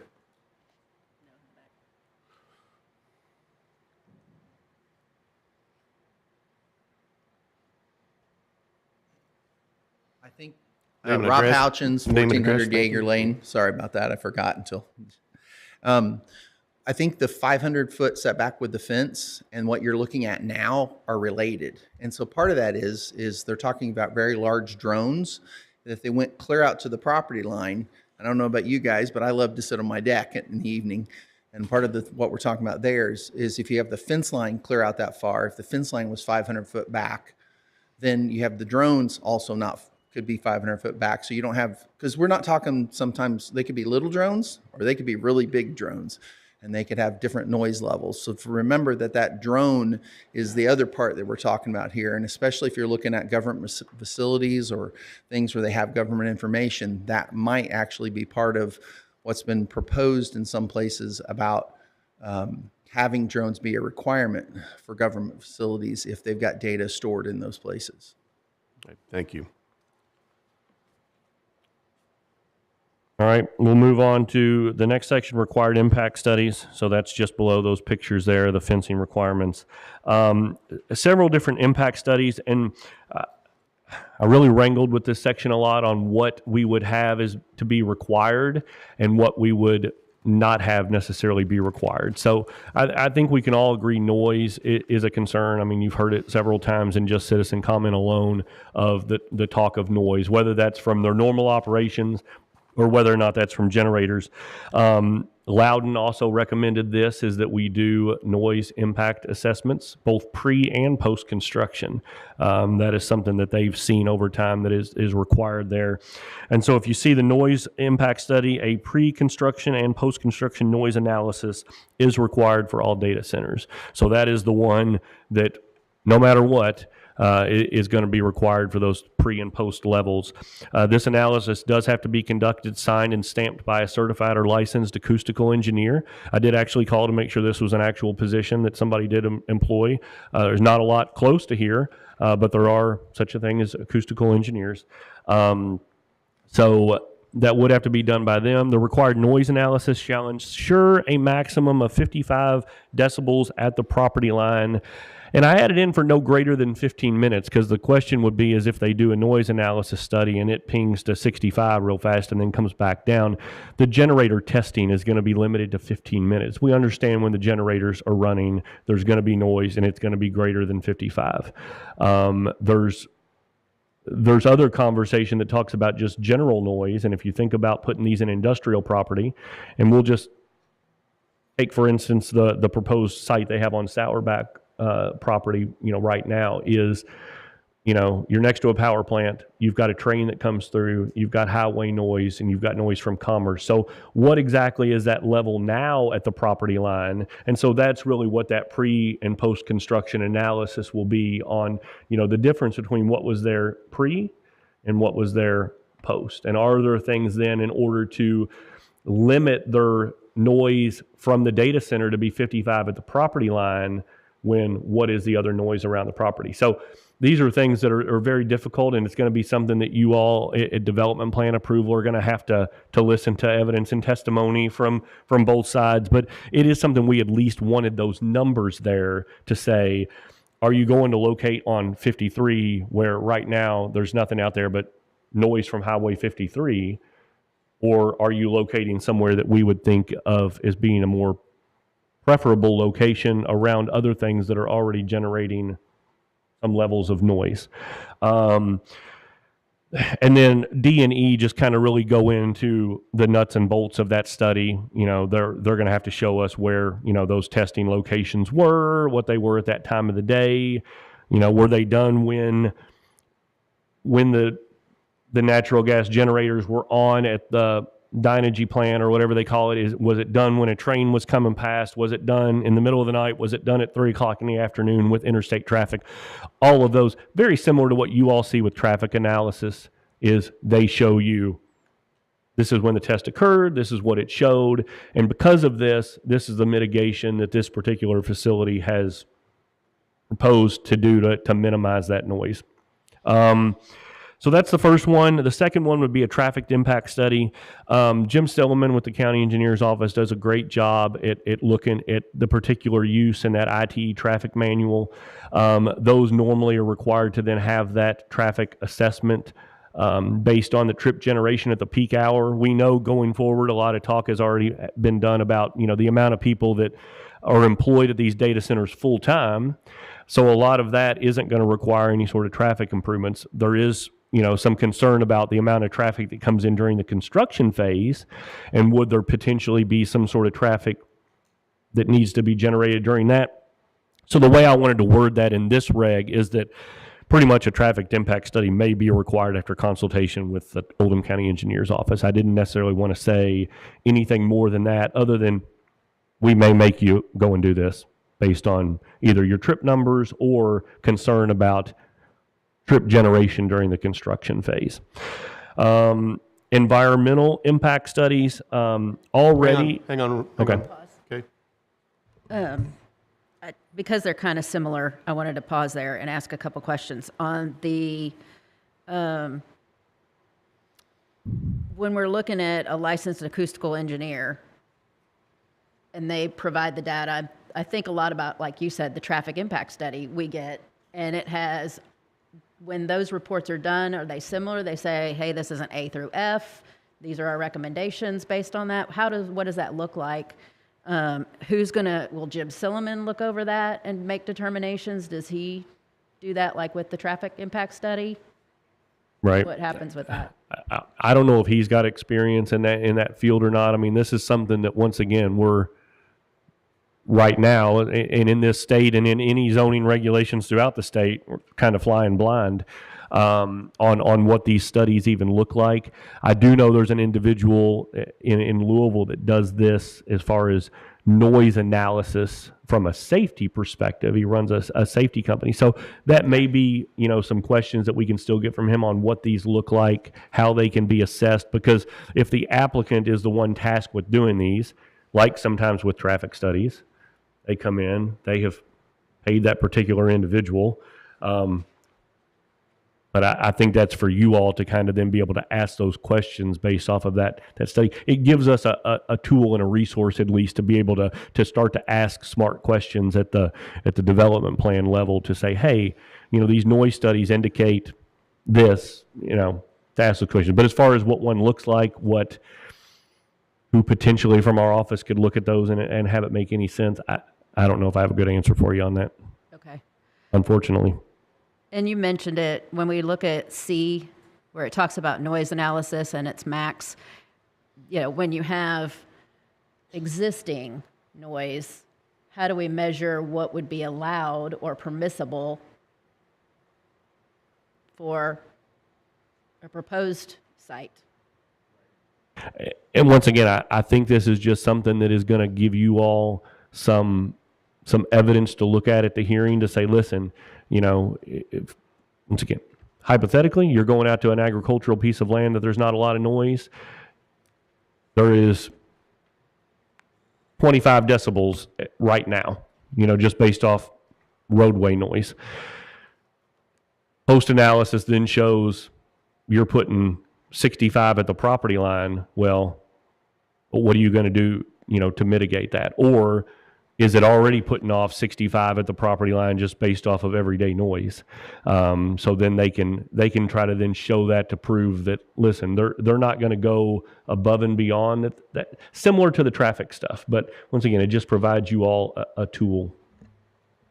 It seems the analysis would be for the benefit of the builder, because he's going to get fined if he exceeds 55. So it's his benefit.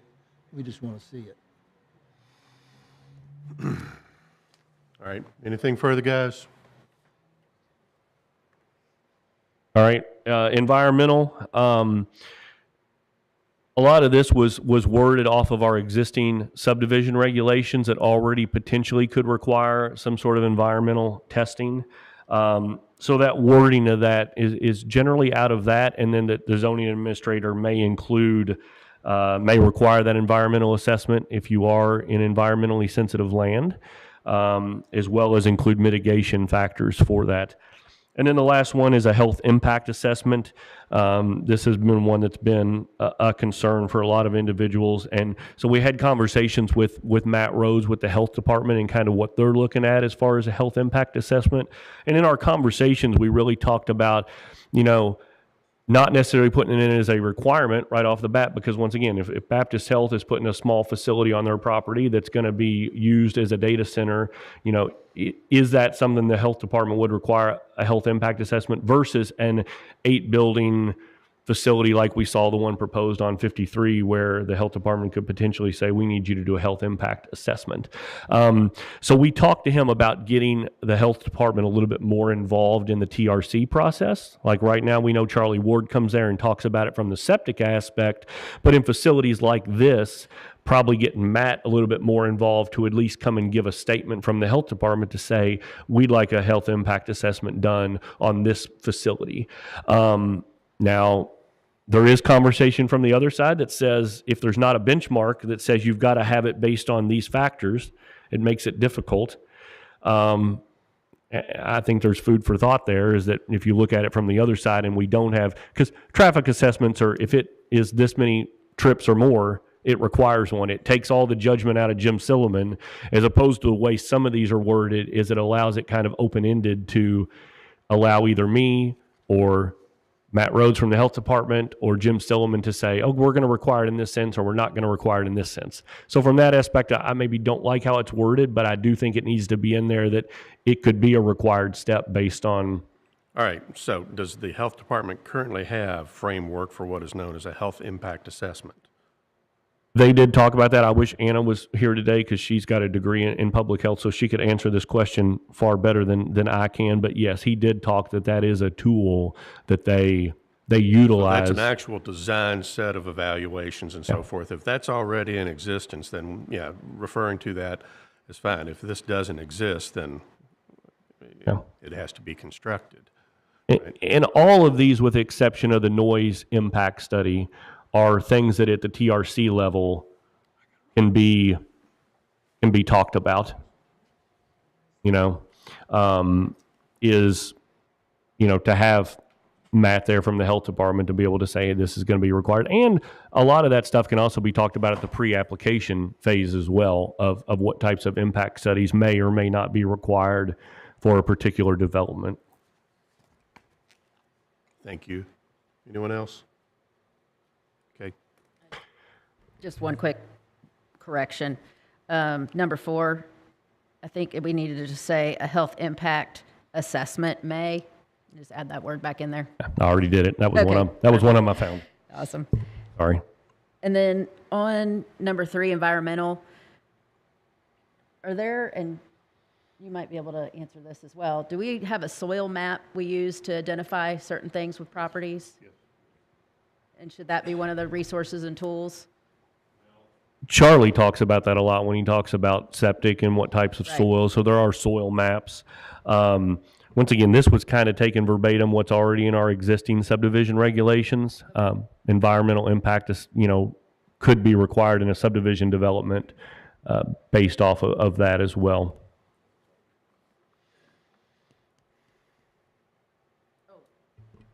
One more question. In our regs, sometimes it says as determined by administrator. Is that also director of planning? So which one, should we use one versus the other? It's used both different ways throughout our regulations. Next year, when we go to clean up those, we'll probably clean up that language a little bit and make it something standard. Zoning administrator is more of the KRS term of how it refers to it. So that's probably the more technical name. Yeah. Okay. All good. All right, Ryan. All right, notifications. We got 2 more sections here we'll hit. Notifications, at least one neighborhood meeting is required prior to filing an application for a data center. Right now, the only things that require an actual neighborhood meeting are a zoning map amendment, so a zoning change, or a preliminary subdivision plan. Even though a plan goes to TRC, not all of those are required to have a neighborhood meeting. So we wanted to put in here specifically that zoning change or not, you at least have to have a neighborhood meeting, and you have to notify, actually that's on number 4, so I won't get ahead of myself. But it tells then specific, regulations on that neighborhood meeting that it has to be conducted no later than 30 days prior to applying. And that is something that's required when it's required. I'll note that when it is required to have a neighborhood meeting, that does have to be supplied at the TRC application. If a neighborhood meeting currently is not required, even though it says that on the checkbox, they don't have to provide a neighborhood meeting just because they're going to TRC. It's only in cases where a neighborhood meeting is required, which by state law is zoning map amendments and preliminary subdivision plans, unless we require that they do that ahead of time. So in this regulation, it would be required for a neighborhood meeting, and then those meeting minute notes and everything, just like they would typically do for others, would be required to be submitted at the time of TRC application. So that has to be done at least 30 days prior. Number 3 is verbatim to what we require them to do at the preliminary subdivision plan, and that is they've got to give us the meeting notes and the agenda and any notes that were taken during that meeting. And then this particular one would follow the same restrictions that a zoning map amendment would do, and that is everybody has to be notified within 500 feet of the property line of the proposed data center. So everybody within 500 feet would be notified. All right, guys. Input, questions? Mr. Marsh? So Ryan, this is an additional requirement just for data centers, even if they go into the zoned areas that we're talking about, where other companies, if they wanted to go into one of those industrial classifications and staff could say, yep, you're good, this is where it goes. But a data center would have to go through the public meeting. So another power plant could go out there without having to have a public meeting. All the other industrial classifications, we're just putting this additional burden on data centers. Correct. Interesting.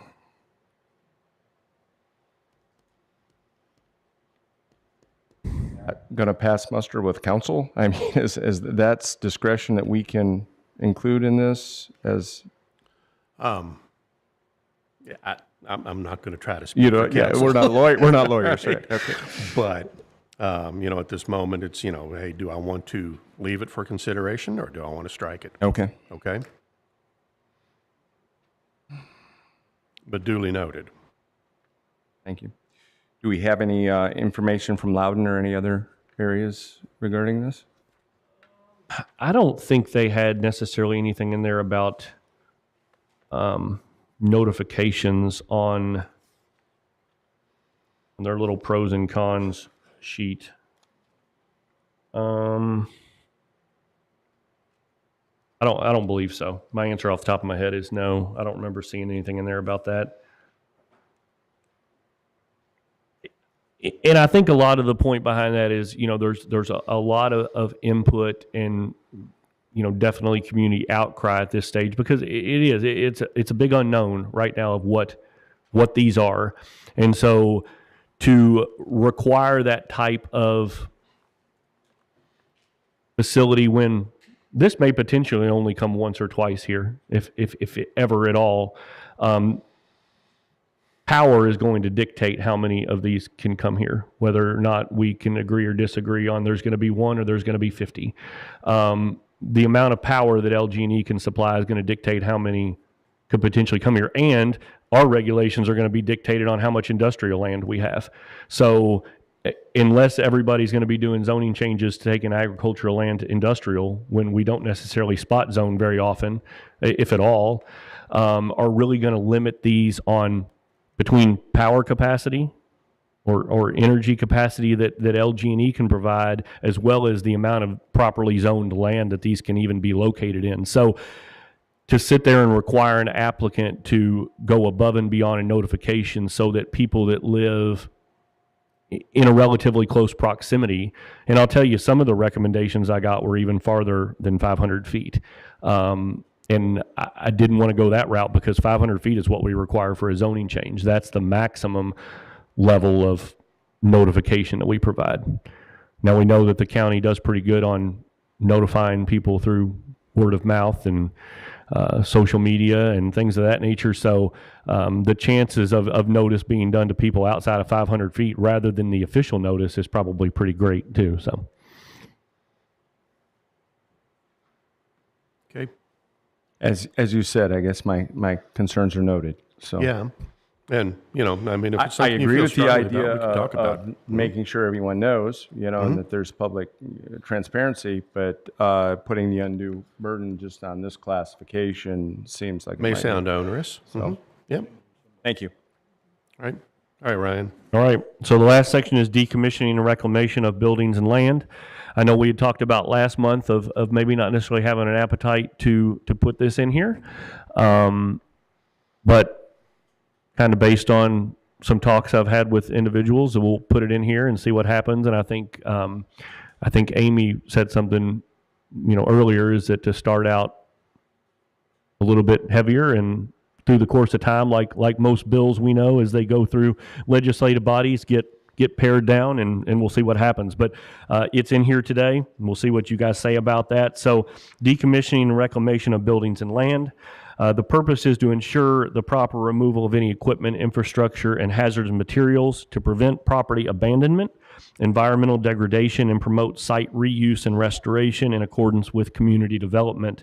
So the first one is a decommissioning plan must be submitted to Oldham County Planning and Development Services within 90 days of any permanent closure of a facility, or within 30 days of a notice of abandonment or involuntary shutdown.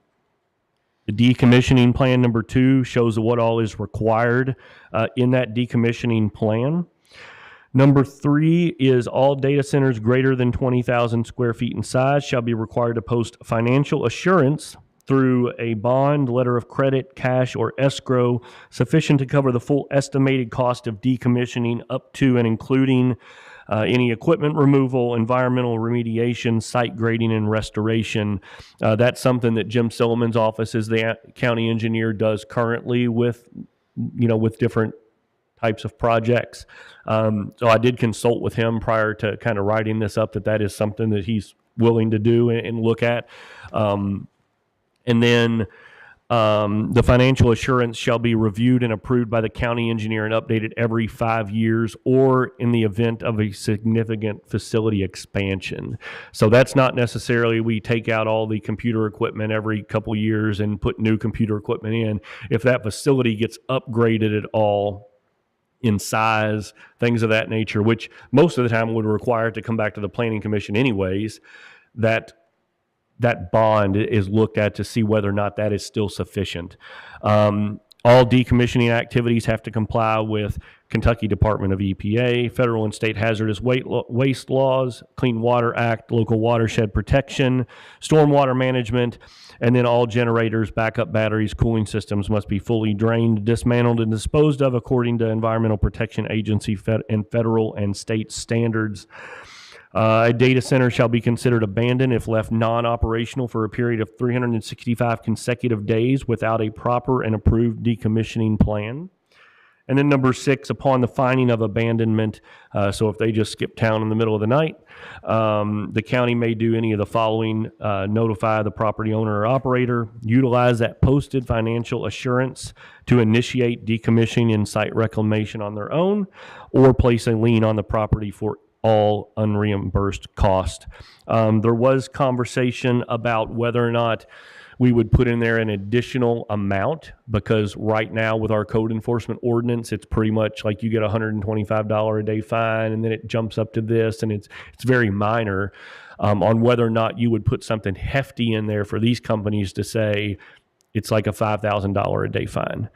I didn't want to go that route just yet, but we'll see what the appetite is first, I guess, for the entire decommissioning section, and then find out because we already have an ordinance in place for the amount that we impose on fines. And I get the fact that you go to tell, let's say, Amazon, we're fining you $100 a day. Okay, well, Jeff can probably pull that out in pennies out of his pocket or something and say, here you go. Whereas a local property owner that owns a house that's got grass that's too tall, that could potentially hurt their pocketbook, but a large company, not so much. So I have not put that in there yet, just because, I don't know. I'll just let you all talk about that. All right. Input, questions? Katie? I go back to the question brought up earlier for discussion and to make note of, that when we look at other industrial areas, are we adding more guidelines to one particular classification than any others within the industrial zoning or C4? My question is, when any other industrial or business shuts down, goes out of business, what do we do with those? When something, something closes, do we say, oh, take it back to the ground the way it was before you built? Or does someone else come in, like we saw Cherry House, and they're looking at other businesses coming in and utilizing what's there? We didn't have them take it back to the ground when the business closed. When there's issues with code enforcement, they're not maintaining this facade, they're not maintaining the structure, the land. Does that fall under code enforcement? And that might be a good suggestion of, are there fines related to residential versus fines related to business use to consider? Right. So, from this perspective, that one's probably controversial in terms of how it meets support or opposition at the legislative bodies. And, from perspective, I'm speculating entirely here, but this probably arises from the Highway 53 application, which says, hey, we're looking for a conditional use permit as a utility on an otherwise agricultural site. And if that should go belly up, exactly what do I have? Do I have an industrial site now, or do I have something that can be returned to agricultural? I think that's the intent of what it's trying to get to there. And I think it needs to be considered. And I'm not convinced that it needs to be part of the ordinance, but it may be.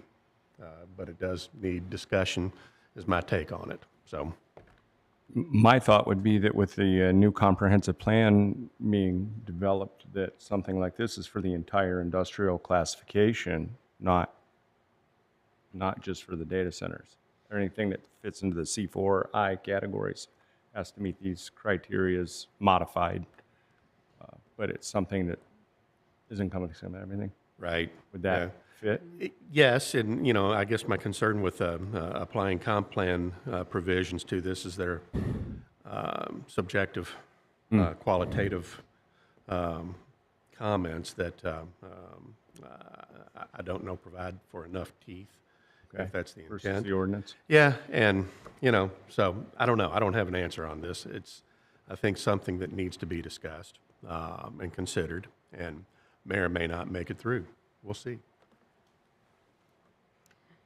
Go ahead, Katie. And I think just like we talked before, you know, when does 365 days start? It's great, there's a black and white, but how do we know when that starts? What's that date? Is it when someone complains about it? Is it from the date we know they officially closed the business, but they maybe didn't notify anybody? And it's discovered down the road. There's a lot of questions. Do you impose a requirement that says we're notified when you shut down? You know? Right. So we're going to have to define shutdown Yeah. now, We did put in the among front other page. things, but it's a consideration. We put in the first page the definitions, cease of data processing activities, I believe. Yes. We should at least be consistent there.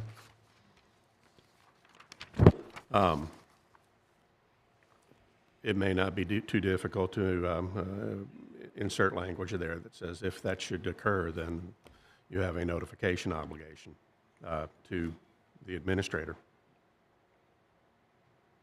Okay, Yeah, all right, what else? that's it. Okay. Ryan, I've got one thing, excuse me.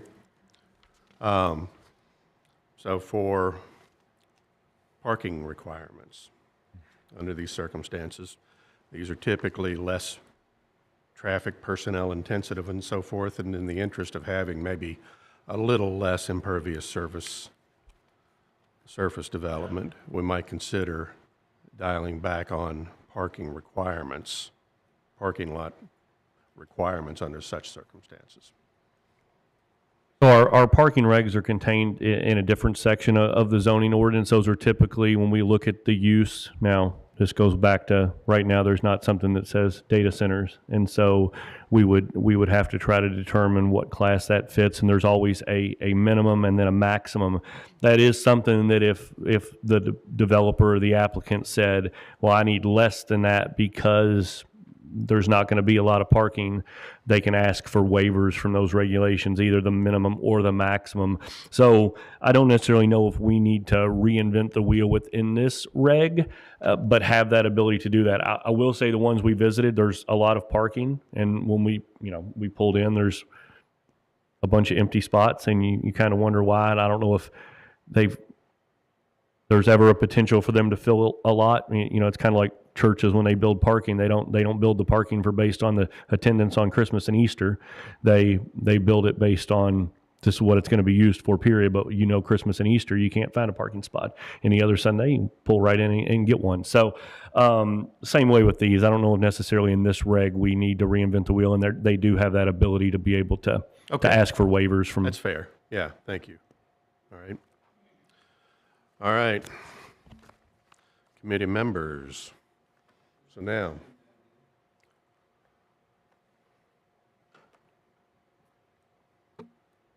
And Greg, before he starts, I just want to make sure that I know Bob has to leave at some point, so I just want to make sure that we limit this so that we can make sure if we're going to take a vote today, we're able to do that and have a quorum. So okay, yes, sir. Real quick, Greg. Don Erler, 4005 Old Highway 53. Katie, in response to your question about, we're not talking about buildings, we're talking about buildings full of hazardous materials. So a little different situation on decommissioning.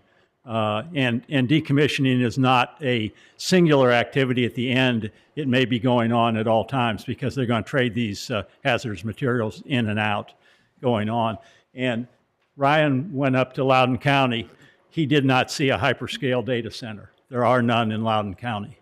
So big difference in what you're considering here relative to the size and magnitude of these things. So, and one point very, very important. Ryan has suggested that these can go into IPD. IPD is light industrial, not I2. So that is not correct. Okay. IPD encompasses everything commercial and everything industrial. So Okay, so it does cover I2 as well? it does. You can do anything in IPD that you do in commercial and all industrial sections. Okay, all right. I need the correction. And anything that you do, please put in adequate review guidelines for yourselves as the Planning Commission, because the Planning Commission really is a critical stop point in all of this activity going on, going forward. Make sure that somebody comes in and proposes a site that you have adequate review.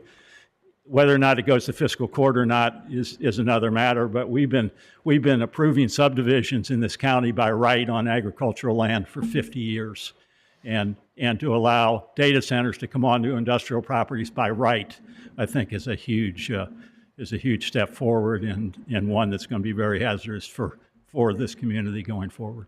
Thanks, Greg. All right, commissioners. So now, do you wish to see further revisions, or do you wish to get this moving toward the commission for consideration? And I'll say this, you do not have to provide a recommendation to the commission to either approve or deny. It's just a matter of, do you feel like it's time to get it in front of the commission for consideration, or does it need further scrub here? Is really where we are. Further? Okay. I think with the significant modifications that we've suggested and talked about, I'd like to see another draft before Okay. we present. All right. You guys good? Agreed. Yeah, I think I agree with that, and I think we're getting really close. We're getting close. Yeah, but All right, Ryan. That's our path. Okay. Does not need a motion or? I think it would need a motion if we're ready to advance If we're gonna on this. pass it. We're not ready to advance on this, I think is the sentiment of the committee, so. Okay. All right, anything else? Good to the cause? All right, guys. Ryan, enjoy your trip. Thank you. We'll stand.